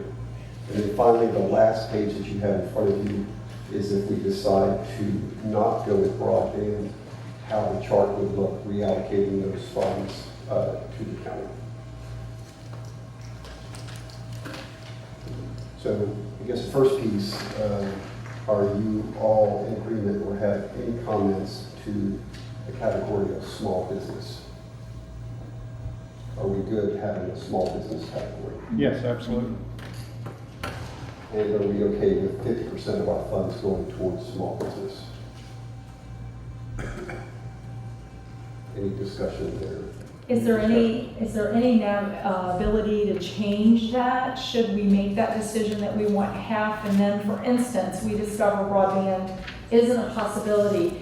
Can we move those funds to small business? Can we move them somewhere else? We can move the money wherever we want. Okay, so we're not locked into this distribution if we decide that it isn't a possibility. Right. Well, and, well, I mean, likewise, 50% of this, as we get applications in, we may not get enough applications in to put 50% of the money towards that. I mean, that's a possibility. I think one of the other two things too, the difference between Rick's kind of version 1 and version 2, if we were able to move it down to supporting locality, let's say it's covered by fire and rescue salaries or sheriff's department salaries, once that money is moved there, the board can reallocate that however it wants. So you may say, you know what, we're not able to do a broadband project right now. We're going to slide that money down to locality support. We could move that money, set it aside later in a year from now, utilize that same funds to do a broadband project or build a tower or do something along those lines. It has to be for legitimate purposes per the CARES Act guidelines now. So if we use it for reimbursement for fire and rescue salaries, what the board does later with is up to the board.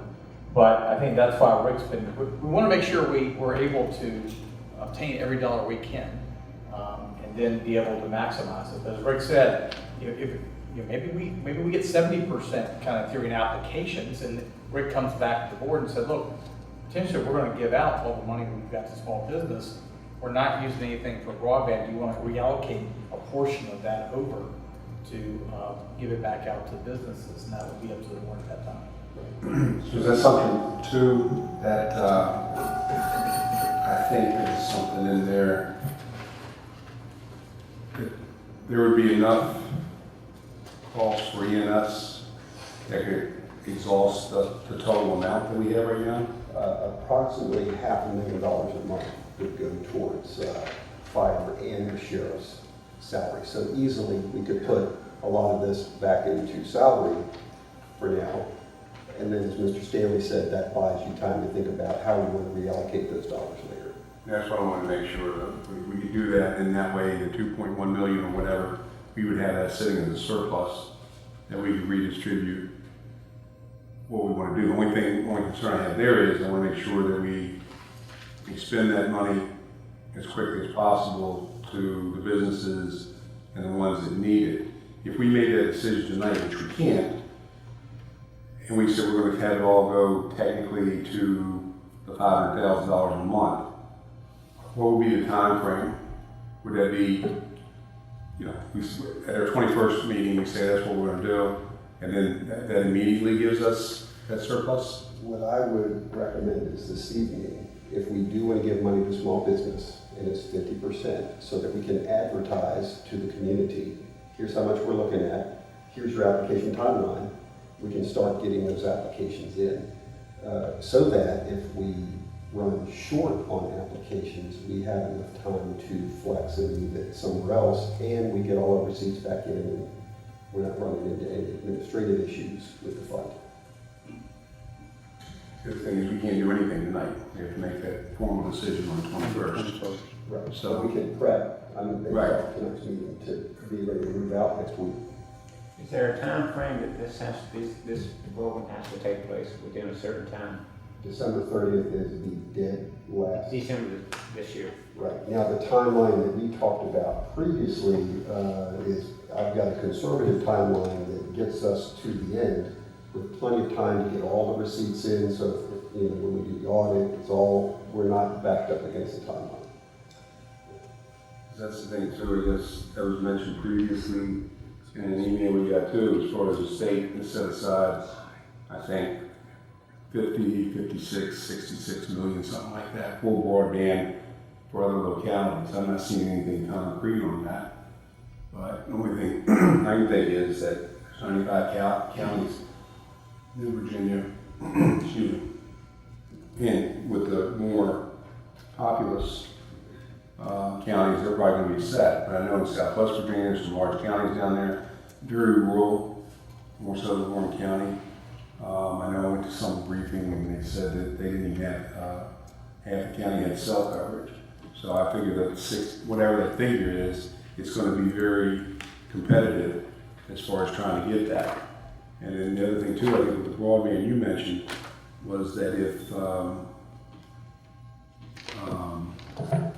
they go back to school, whenever, October 15th, and we don't have the infrastructure in by then, we're not gonna be able to claim that for the CARES money, is that correct? We can claim that for the CARES Act money. However, that date in our school system is the end of the first term is mid-October. So if the kids are starting into the second term on October 16th and 17th, they've now missed out on the whole first term distance learning. Right. So if we really can't get it done by then, now we're missing the second term as well up until Christmas. Okay. Right. And I see tonight too, we got some other requests, I think one from REC. Did you see that? For utilities, I will talk about the bottom bucket here in just a moment. Okay, I didn't even get ahead of you, I'm sorry. That's okay. So 50% towards small business. And Mr. Nave, I don't know if you wanted to comment, or Mr. Stanley, we think that the chamber is a good way to go to administer this portion of the funds based on a model that they are presenting with the town. We met last Friday with Nikki and a few folks to discuss it, and I think it was a good conversation. Yeah. It was definitely a good conversation. They seem to be prepared. Mr. Chairman, are your microphones on? Nope, sorry. That's better? Yeah. We did talk with Nikki last Thursday or Friday. I can't remember which day it was, but we did talk with her, and it was a very positive meeting. Everybody seemed to understand how they were going to administer their application process, and then we, in turn, have an understanding of how we're going to get the funds to them so they can distribute the funds. And I think it would be a good wise move to let the chamber actually distribute those funds for us. Because if I'm not mistaken, we can't write individual checks. Is that right, Mr. Ham? Well, yeah, you can write the check, but you can't give it to, see, there has to be the CARES Act allows you to give the money to businesses, but the Virginia Code doesn't. The Virginia Code doesn't. There's no law that says in Virginia a county can give money to a for-profit business, with obvious, for obvious reasons. But there is a law, 152-953, that says the county can give money to a chamber of commerce or to the EDA, either one it wants to. And then those entities, in turn, can give money to business. Yeah, and as long as we're absolutely sure of how the money is going to be distributed, how it's going to be approved, how it's going to be, everything associated with that project or that particular block of dollars, we should be fine. But once we step away from that, then we've got a problem, and we're not going to have any more problems like that. Right, and that's part of the discussion where we would have county members on the board in the chamber. And once the package comes forward and we were happy with it, and with all the supporting documentation, then we could move that portion of the money to the chamber to allocate money for that specific block of applications, not the whole block at once. That was my understanding, Mr. Farrell, that applications would come in, they would be reviewed by that board, right. And then the decision would be made if the supporting documentation was there to fund that, and then the county would get like how much money that would be this week or 2 weeks, right. And we would forward that to the chamber, and the chamber then would write the checks. Is that the correct workflow? Okay. And we wouldn't, so instead of giving the chamber the full 1 million, we would just give them a chunk at a time based on the paperwork and applications and supporting documents that they would show us.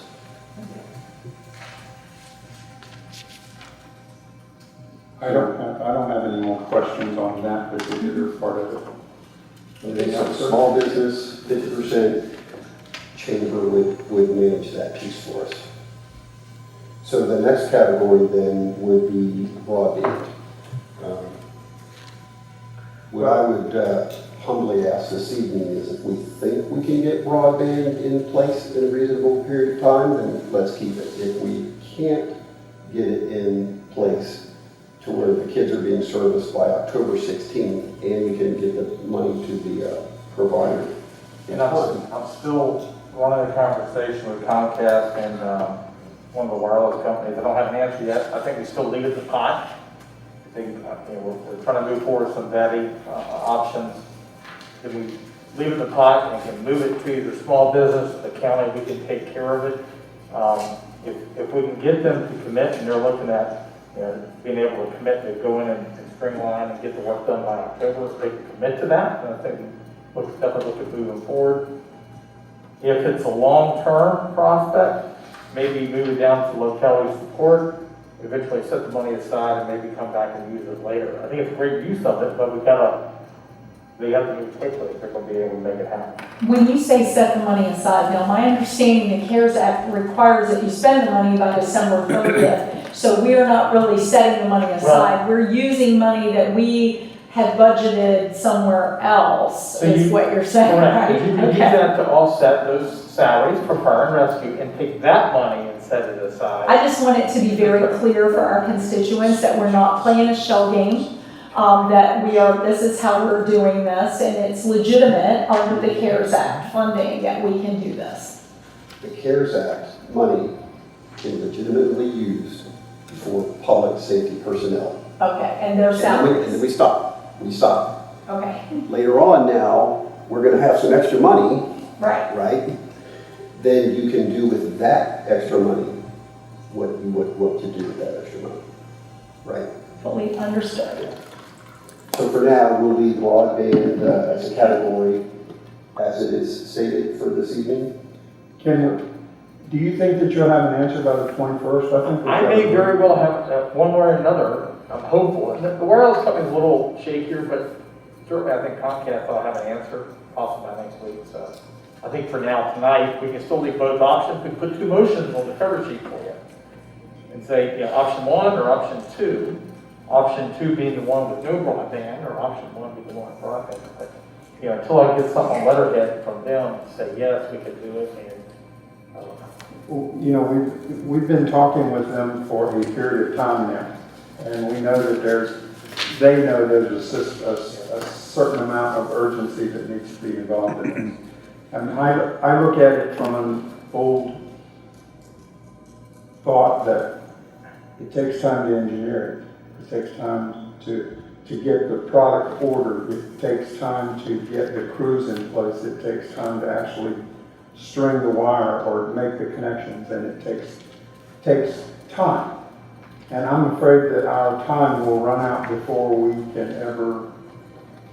They built out sections, say, of Shenandoah Farms for us in 3 or 4 months because they've got subcontractors that are, it's like the ones working around town now for Chantel. There are companies out there, but there has to be availability for those companies to be able to put in place on it. So hopefully we'll know the answer one way or the other by next week. So okay, sorry.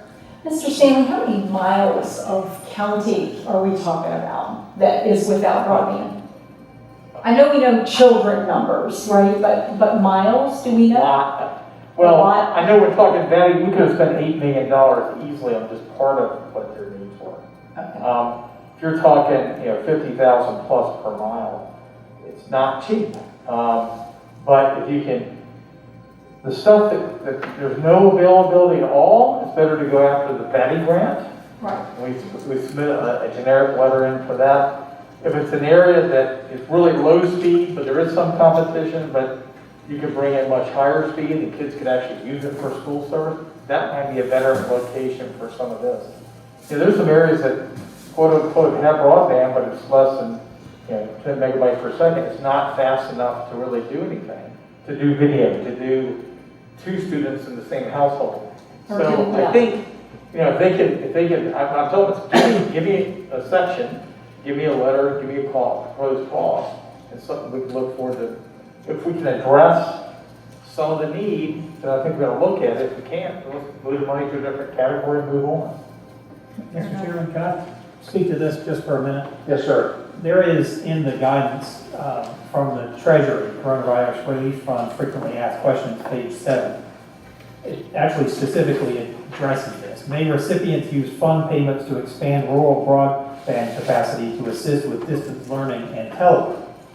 And the answer is such expenditures would only be permissible if they are necessary for the public health emergency. The cost of projects that would not be expected to increase capacity to a significant extent until the need for distance learning and telework have passed due to this public health emergency would not be necessary due to the public health emergency, and thus would not be eligible uses of fund payments. And so, you know, Mr. Farrell and I talked about this, and my concern is that, you know, I had a municipal client that had this happen to them where they had a sewer plant that was malfunctioning, and they had regulators pouring down their throat. You got to have X done by Y time, and they had a contractor who wasn't doing that schedule. So, you know, the thing that, and the August 16th date that Mr. Farrell has told you, I think that's a good guesstimate, but it really, you know, we have to decide whether or not it's going to increase capacity to a significant extent while the need for distance learning is there due to COVID-19. So, you know, the August 16th or the October 16th date was done and up and running by then, and if we're still in the same world that we're in now, which I suspect we will be, you know, that's great, but that also has a certain amount of fudge factor. What happens if the contractor is late? And you can put in the contract, you know, all kinds of nasty things that happen to them, but there are also legal defenses to that. So that is, you know, my nervousness with respect to this, and part of the reason for the fairly conservative August the 16th date. You know, might be okay if it's done by November 1st, might be okay if it's done by November 15th, I don't know. But of course, if you get too far out and then the contractor gets late, then it may end up being that, well, Warren County signed the contract and we can't use CARES Act funds for it. It also might be that there are so many billions of dollars flowing around the place here that even if we got it done way late, that no one would try to take it from us. But that, you know, that's what the actual law says. I think you've all been given this. It's on page 7. Mm-hmm. It's so much money, I wanted to interject and read you exactly what the federal, you know, Treasury regulation says on this, and how Mr. Farrell and I have interpreted it, and also the background of wanting to make sure there's enough time allowed for the contractor to be late for whatever reason, and for the county not to have peril as a result of it. I think we've probably come to the conclusion that trying to put money towards this is unrealistic. It's just not going to happen. Having said that, though, I'd still like to discuss before we leave tonight creating a broadband committee. I have a gentleman here that's very knowledgeable on this, and I think it's just something that we need to have to figure out what our needs are, where our needs are, and a level of expertise of what's out there to, you know, towards that end. But just my feeling from listening to all this, I can't see the point of putting that $531,000 into something that's unrealistic to think it's going to happen. Any additional comments, guys?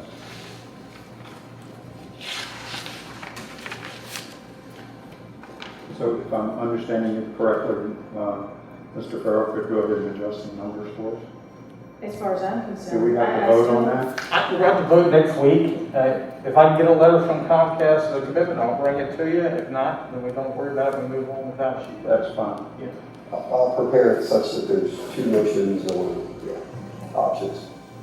I do have worries. I mean, I've got a letter here that I got from a teacher in my area, 2 teachers living in the same household whose internet service is so poor that doing videos and so forth for school, they get chopped off and they have to restart them. So I don't know what the answer is, but if we're going to be doing distance learning, it's going to be hard. It really is. But you just can't do it in that short a time. It's a shame that the state didn't recognize that and extend the time zone if you were going to use it towards broadband, but they didn't do it. So. Emily, would you put that on our agenda for the 21st? Thank you.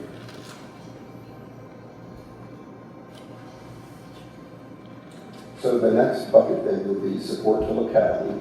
And right now we have that at $319,000. It's 15% of the county's piece of the CARES Act funds. And right now, just the simplest thing for us to do would just be put that towards first responder salary.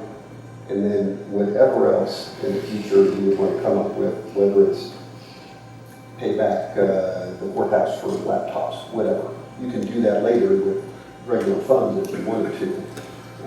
This just gives us a place to put it in accordance with the CARES Act, and we can move on. So are we okay for now with support to locality at 15%? Yes. Okay. And then the last category would be support to individual account holders at 10%. This would be a utilities fund administered by social services. The previous fund would be administered by our finance department. Beth has a plan to advertise to our citizens based on their needs and their income levels. Right now we have $212,000 or 10% allocated to that. If she comes back later after the first application window and says I need some more, we can certainly make that adjustment out of our support to locality bucket if the broadband gets put into that as well. Conversely, if we don't have any need, you can take money out of that budget. That's right. And right now, we do estimate that out of that $212,000, up to $10,000 would be used for part-time staff to help administer that program. To explain this program to me, this is going to be for people, I just got this, so I didn't get to read all of it. Is this to assist people that are not currently getting assistance through social services? This would be folks that are likely getting assistance that are that are in that income bracket that have delinquent utility bills. So if they have the delinquent utility bills from March 1st forward, we can't help them out before March 1st because of the period of performance for the CARES Act. But this would be for county account holders, not the town Front Royal utility folks, but our county folks that have accounts with Rappahannock, etc. That would assist them. That is it because they're delinquent, or is it because they're delinquent because of the COVID? It has to be related to COVID. So particularly it's after March 1st. Maybe Beth could explain that a little bit better. I mean, I don't know if you're ready to have her talk and the other not, but you want to talk about this piece of it?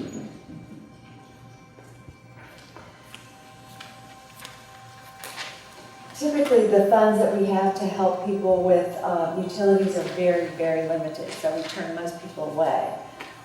This is just an opportunity because the community has been impacted to help people with those utilities, and that's one thing less that they owe, and maybe can divert money to food or their rent or their mortgage payment or whatever they need to do. So this was formulated before I got here, so I'm just playing catch up, but I do think that it's a good use of the money. I do think there is a need. I talked to Rappahannock Electric today, and we've worked out a system to help people, help the process be smooth and easy to track and audit. So if you have any specific questions, I'd be glad to answer them. We did structure it so that our clients are automatically eligible, but then we added an additional income level for people that are just beyond our income standards, that they might be also helped. It's capped at $1,000 per individual.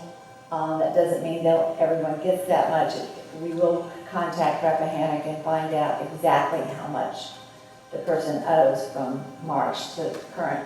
They may have paid something, so we won't be giving credit. We won't get enough money to give them credit. We'll just get them current.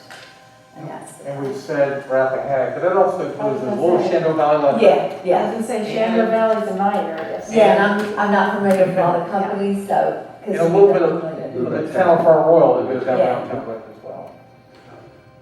So on the budget that they gave us at the dais today, it says request amount $212,000, but then it goes seniors and disabled, adults 25,000, individuals 25,000, families with children 110, and then temporary staff 10.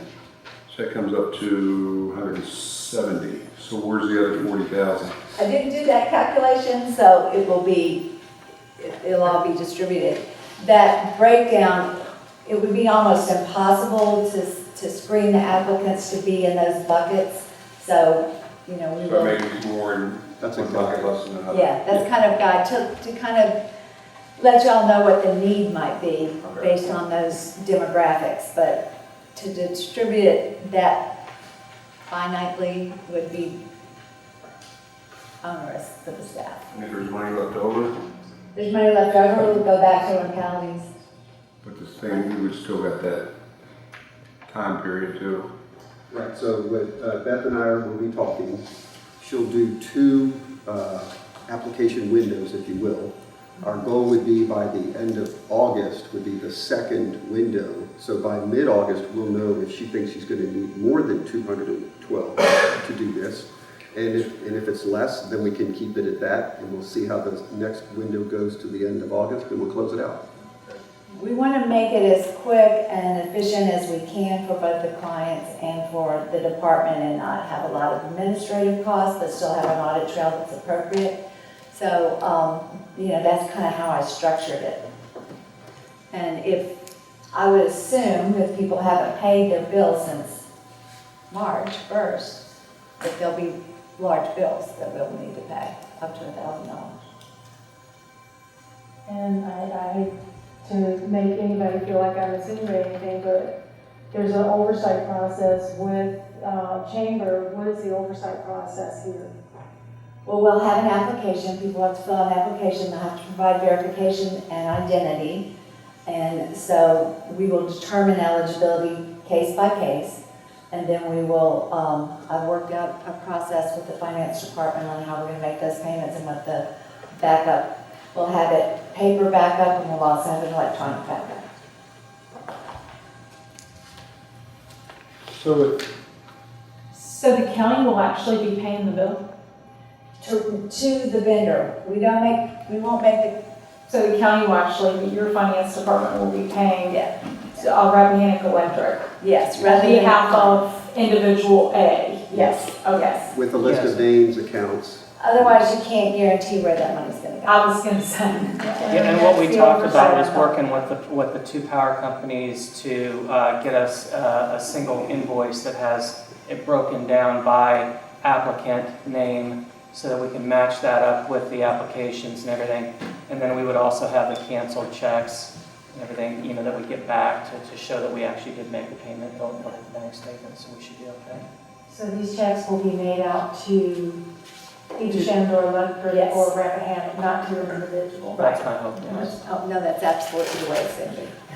That's the way it's set up. I haven't had a chance to talk about this specific with Mr. Farrell. The issue I raised earlier about the county writing checks to, private for-profit business, it might be an issue here. It might be a situation where maybe the DSS administers this, but the county actually writes a check to the chamber and then the chamber does that. But we will have to deal with that detail. I think it's probably the same issue that I told you before, where there is no Virginia State Code authority for the county to write a check to the power company and not get power in return. But this can be finessed, I think, but I don't think it's going to go exactly the way that they're thinking right now. So. How do you handle the current utility program, Beth? Who pays, where does the money go? You get money from the state, right? We just send the paperwork to the state and they mail the checks to the utility companies directly. The clients, there's a few direct clients payments because they have kerosene or they, use heating or cooling some way that doesn't involve a power company, but those are very few and far between. So that's state money going directly to the electric company currently. Beth, how many people do you actually expect to help above and beyond your normal group of people that you have? Well, I kind of looked at that today to have some kind of idea because, we have a lot of traffic in the department. I mean, we probably have 200 people a week just come into the department. If every one of those people applied and got the $1,000, it would be gone in 200 days. I'm guessing that won't be the case, but we have enough traffic that I think we'll get enough applications to use up the money fairly quickly. And then we'll see where we are with that after the first phase of applications. And what I'll do, because I know this money needs to be spent quickly, is I'll keep the applications we're not able to pay in a particular file for, like a waiting list. And so if more money becomes available, I'll be able to quickly contact the utility company, verify the balance, and make those payments by whatever method we have to, so that we won't be caught not having enough time to process and have to have people come in again and all that. Is there a window? I know we're starting at March. What is the cutoff for this? Because the date of application, so it's what you owe between March 1st and the date of your application or your most current bill. can they come back in from that point to another? At this point, because the funds are limited, I'm gonna consider it a one and done, so that if you get it once, that's the assistance you've gotten, and we won't have a repeat. So, Mr. Farrell, I understand that the state has issued a request to the localities and to these companies not to turn off people's electricity. What is the date for that? Is there a sunset on that or no? I talked to Rappahannock today. According to their website, they're not doing disconnections yet, but it's gotta be coming. I was gonna say. The town of Front Royal is already disconnecting people. We're already getting calls from for our regular program, the cooling program that goes to August 15th. We're getting those calls, and my community liaison is getting individual calls, but not a lot. We were surprised. We thought we'd get more.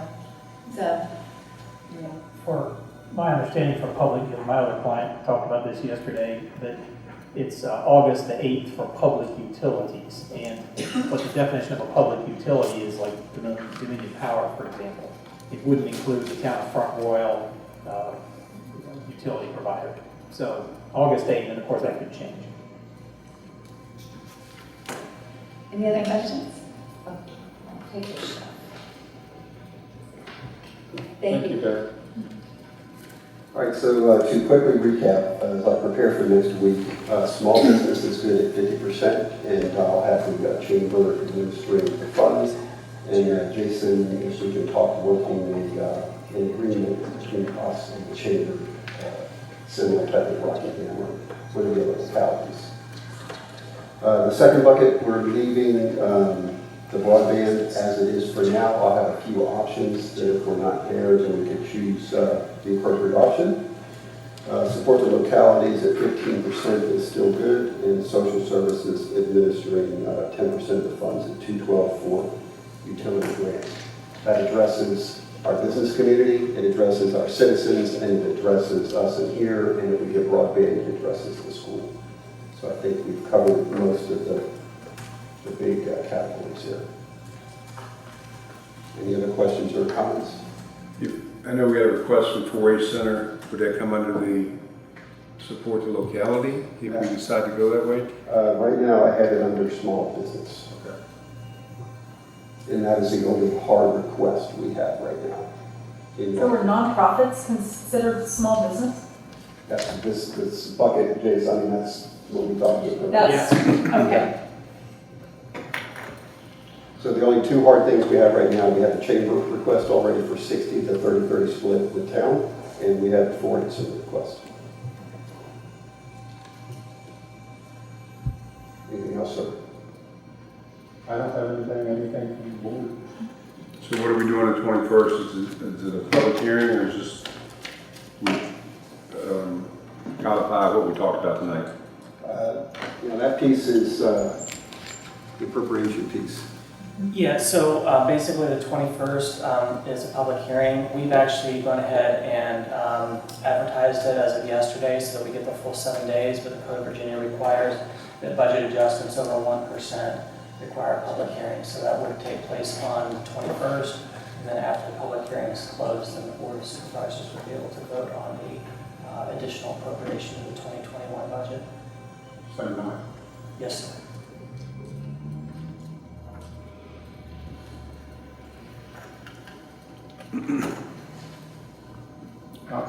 I don't think the board has any other questions. Is there anyone in the audience that may want to have a question? Yes, sir. Oh, yeah.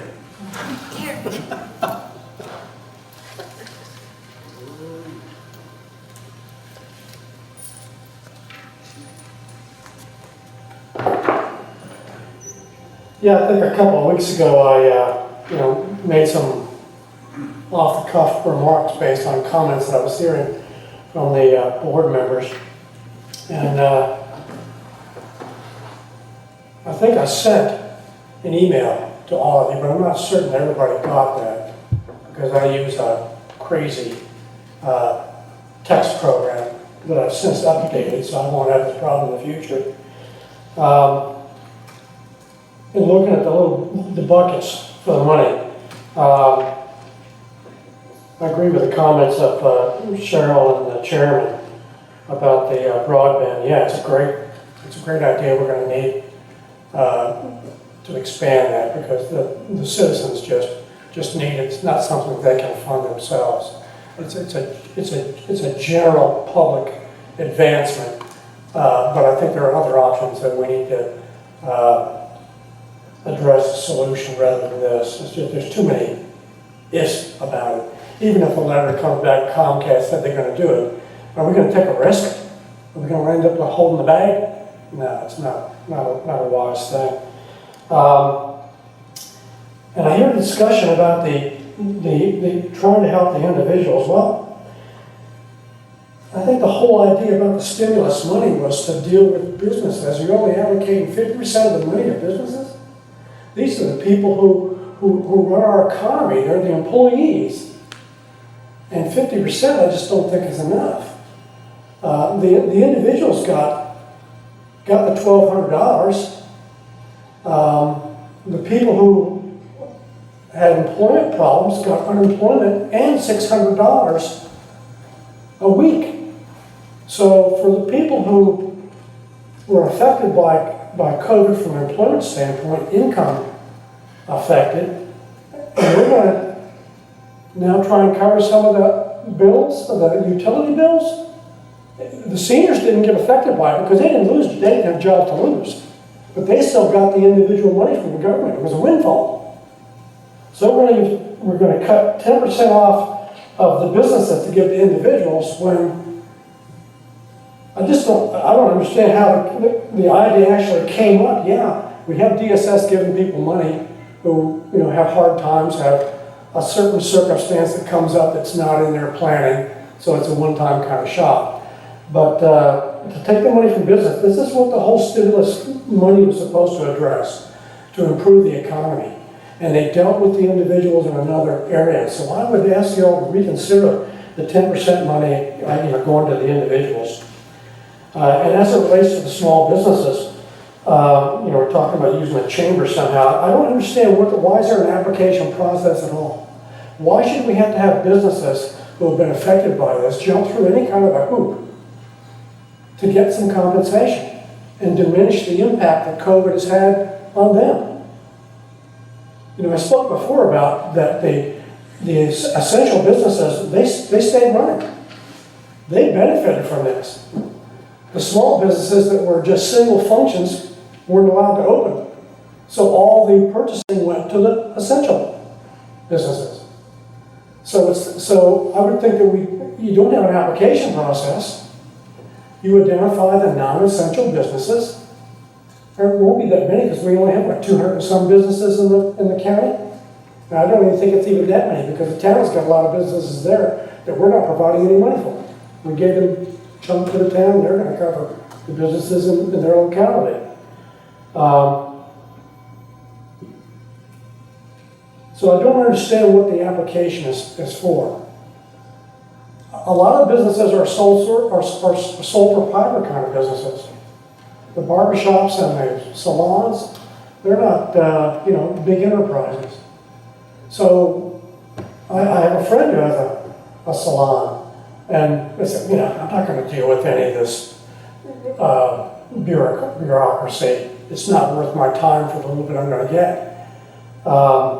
If you're talking about 200 businesses with $1 million, that's only $5,000 a piece. That's a drop of water in the bucket for what they lost. The triple P, if they got some of that, only covered minimal expenses from a business perspective. That money went to the employees' salaries, so that they would still be able to come back to the businesses once they were able to open. So I think we're missing here that the focus of this has got to be the people who are the businesses that were impacted. And there shouldn't need to be an application process. You can still use the chamber to disperse the money if there's a state law that says, we can't write checks to individuals. But then again, I've got a question. The chamber, are we going to be paying them to do this? A fee per individual? They're doing this, they just out of the goodness of their heart because we gave them 60 grand up front to keep them in business. So we're not paying them anything? No. So we don't have to worry about purchasing rules and sole source and any of that kind of stuff. Okay, well, that's good. So, in essence, I'm confirming that I think we ought to just deal with broadband another way. I don't think that we ought to be dealing with cutting 10% off the business money to deal with, the individual utility bills when they've had options to address them another way. And not have an application process. We ought to be able to identify the non-essential businesses and identify the percentage of the business taxes that they paid to whatever percentage of the money you actually end up giving to small businesses, and be able to just give a list to the chamber and say, here's the list of small businesses, the non-essentials that were impacted, and here's the percentage of money, the total number you're going to give to each one. And they just got to cut a check and send it. No application process, no fuss, no muss. That'd be my recommendation. Thank you. Is there anyone else that would like to speak? I wanted to speak just a little bit. Yes, sir. I want to get another opportunity. Name and address, please. My name is Carl Rogers. Most people know me by Bud. Since I was a youngster, grew up in Warren, Indiana. And Uncle Sam wanted me, so I spent 25 years in the Marine Corps and eventually ended up out here quite happily. And I thank you all for the county that we have today. And we sure love living up on Poorhouse Road. It's really pretty up there and a nice view. And Cheryl, I opened my big mouth when I was talking to her for the election, and we talked about broadband. And my experience was my business required me to have, what I wanted was 100 megabits a second service. And I set that up. I've been in telecom and the Marines, the development of internet networking and so on since, the 70s. And so that's kind of my world. And the things I was thinking about, I don't want to give you too much of a history lesson here, but with the situation you're in right now, you're right. You don't have time to get all the way through the design and the provisioning process and all that and get cable in the ground and have it operating in October unless you hire a bunch of Marines to do it. I mean, it's not going to happen from the commercial environment. I mean, I lived with Verizon and General Telephone and others, and it's just not something that's going to happen. The previous gentleman saying, if the first thing you need to solve is the businesses, I certainly agree with that. On the other hand, if education is the issue, and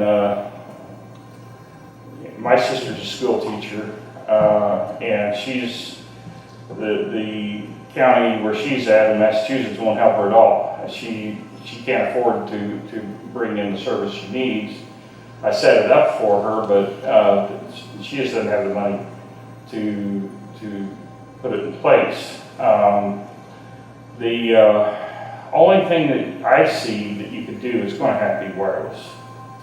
But getting carriers to help you where you need, you know, an interconnect to a last mile, that's where I ran into trouble. I hired a friend of mine who worked for me for a long time, came down and designed an interface. I've got a silo that's an eighth of a mile from me, and there's a fiber optic point of presence that's right there. And so he designed a wireless fiber link, which is very tiny microwave radios. You can hardly see them when they're sitting on your house, but it's a very effective way of getting infrastructure in fast.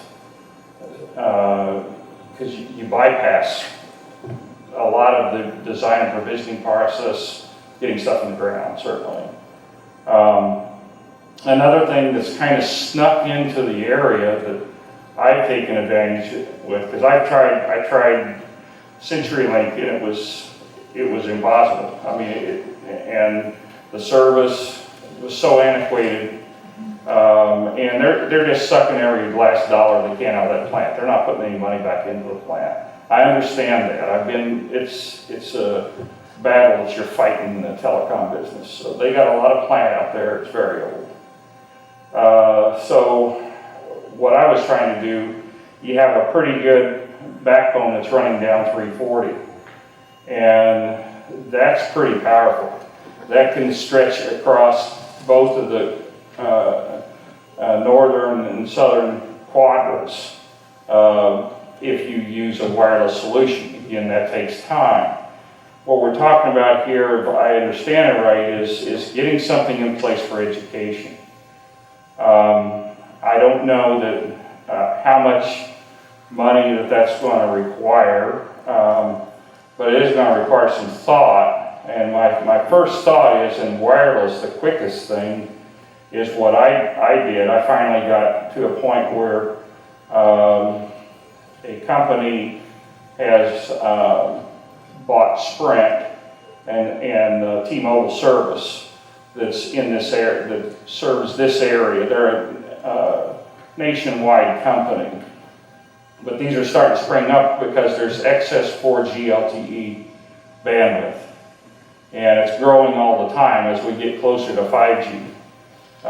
So all I had to do was put an antenna up in the air, and I had 20 megabit service until I get it up to the altitude I want to, because I'm going to put a tower up, which that takes time, but I get 25 to 30 megabits service. That's plenty good enough for anything that you would require for telepresence or whatever services for education. Even if you can get to, say, 15 megabits a second, anything that's over 8, you can run video. That might be a consideration for the most critical people. Who are the most critical people? I would think the teachers. And then prioritize, down from that, what is it that we can do? What money it costs, I don't know. I mean, this service is not cheap. It's going to run you probably around $190 to $100 a month for 4G LTE. But there's, unlike the other carriers that are all, the way they make up for the limitations of their plant is they use what's called router throttling. It ticks off the customers. Awful. But that's what they do, and that's the way they load balance across the community with their limited plant. You don't have that with 4G LTE. They can't see it because that bulk bandwidth's been sold to a middleman, I guess you could say. I don't know if that helps, and Cheryl, I mean, whatever you want me to do to help, or I don't have any records on the county. I don't even know who has that. If you got a telecoms guy that's runs all that in your county, probably for all of your municipal services certainly, but I don't know how that works. I'd be happy to help wherever I could. As I told Cheryl, I would. But I see the education as a priority, and teachers usually get the short straw on this. I know my sister's, she has to go park in parking lots where her cell phone can get good enough service so she can teach her classes. So she sits at a truck stop every day to teach her classes. And it's really a pain when you're up in Massachusetts, well, near Albany, New York. It gets pretty darn cold in the wintertime. So at any rate, you know, however I can help, I will. You just have to let me know or put me in contact with the people you might want me to work with. Or I can interface with carriers or whatever. It doesn't matter.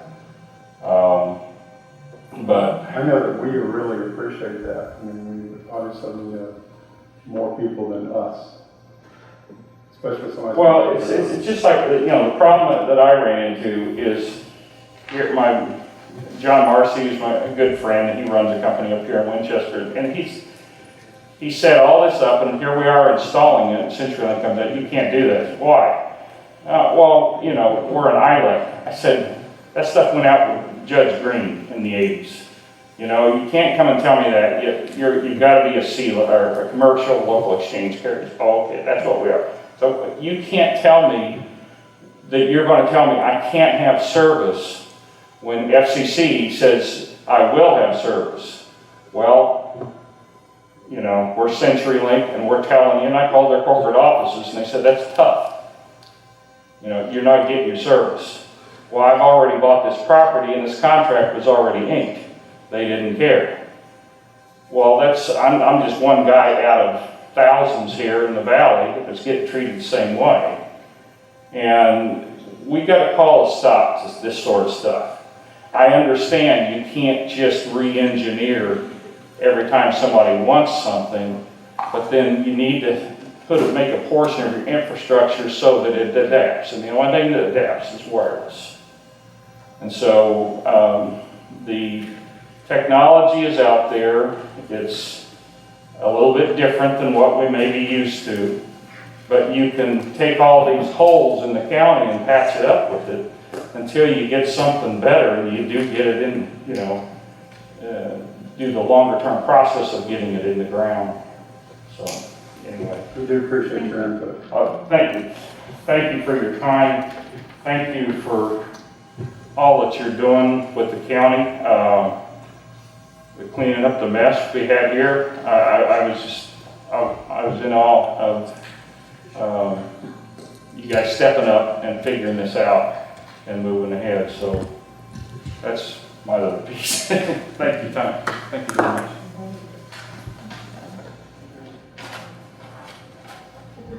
Any additional comments at all? Okay, thank you very much.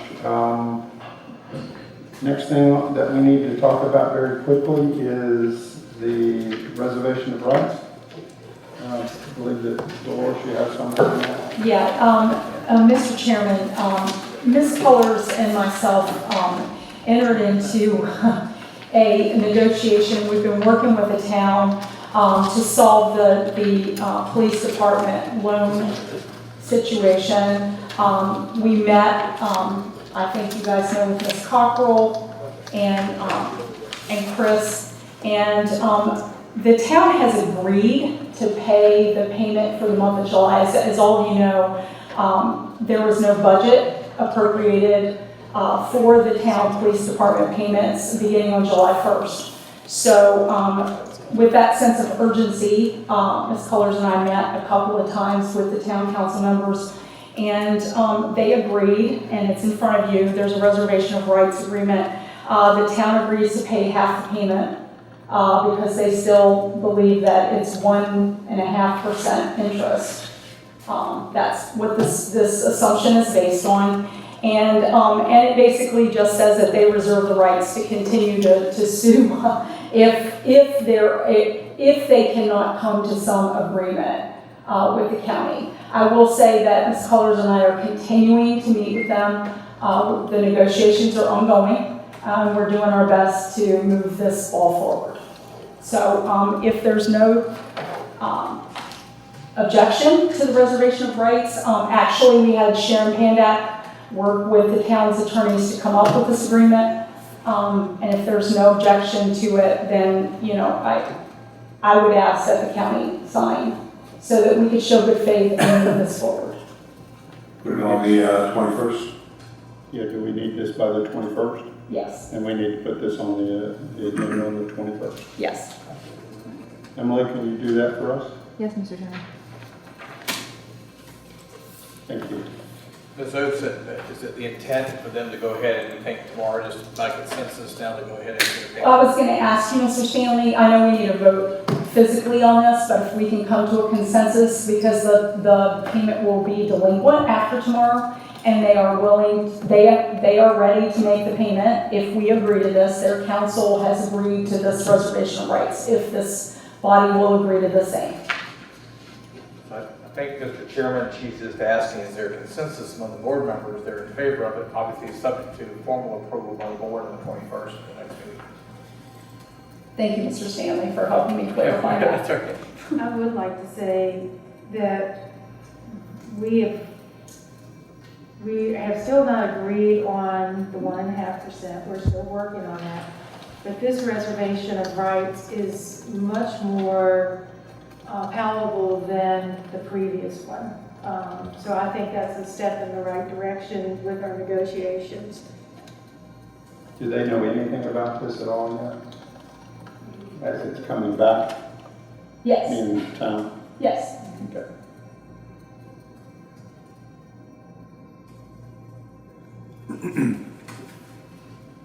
I want to say that both bodies are working in good faith. We are trying hard to become us, we, and not us and them. So everybody is working in good faith to come to some conclusion with respect to the town police department. Thank you. You're welcome. Anyone else have any questions or comments on this? Yes, sir. I'm sorry. I'd like to know what has caused them to change their mind.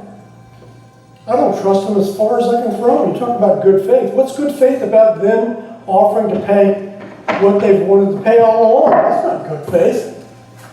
Good faith would have been meeting somewhere in the middle, maybe. And you can have all your lawyers if you want here. Take a look at this resolution that maybe is better than the one before. But they've got some high price cats sitting down in, Alexandria, someplace that they're paying $200,000 to. And I would bet that their advice is better than what our advice is, because we don't have that high power group. And you talk about, I don't understand where you get the good faith. Why would they change their mind? There's something hidden here that people are not seeing. They know what's going on. They're not going to tell you. And if they're going to be good faith players, then why wouldn't they pay some of the principal too? Why is it just the interest? It's an interest-only loan right now, correct, Mr. Stanley? Yes. Is that correct? I Yes. understand this fall that will change and It is. there'll be a principal payment due, right? It's an interest-only loan at the moment. Okay. So that's the reason. Mr. Kushner, you just have to trust the process that we are working through the negotiations to draw some sort of conclusion.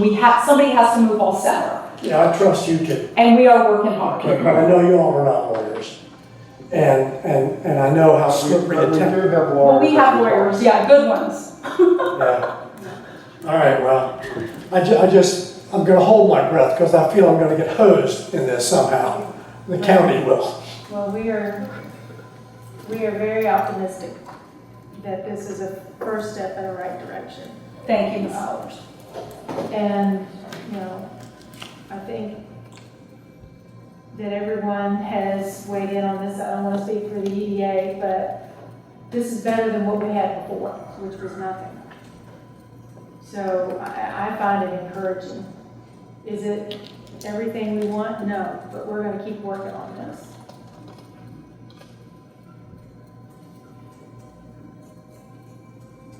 So I'm. Questions, I am- comments, anymore? If you're going for consensus, I'm in agreement to start with this. Okay, and Emily, you're putting this on the agenda. Yes, so my current consensus right now is for the board to move forward with the acceptance of the reservation of rights as proposed, pending formal approval at the meeting on the 21st. Thank you.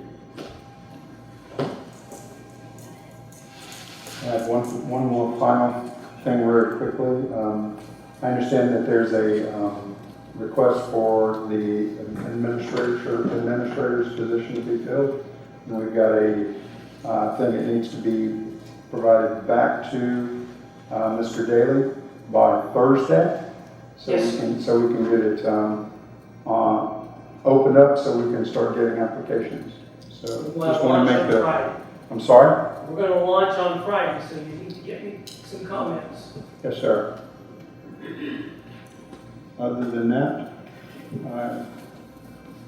My only other thing was the consideration to create that broadband committee so that we could get individuals, a thinking tank or whatever you want to call it, Sure. to start working on avenues and how to go about extending the service that we have. Just close, you mentioned that in one of our last meetings, Emily and I have been working on a draft outline of that, and probably next work session we'll have it for you. Okay. As proposed, I think we're looking to have each board member appoint somebody from their district to serve on the committee. All 5 districts have blind spots, have underserved areas. Through this whole COVID mess, we've been able to work with at least the CenturyLinks and the Comcast out there. And CenturyLink this last year did run fiber all the way around that. That's a big change that's happened in the last year. So there's some good information out there. We've got that together to share and talk about it. So, you know, again, the whole, like in the South Rivers, that area of Buck Mountain and Bentonville Road, we don't have a cross connection between the two. We got a lot of people that are left out without service. But each of the 5 districts, and we've got it all mapped to have areas that don't have service or have subpar service. So I think it'll be good discussion, particularly as we're potentially looking at the VATI applications and trying to look at those areas. thank you. Motion for adjourn? I make a motion to adjourn? Second. Any discussion? We are adjourned.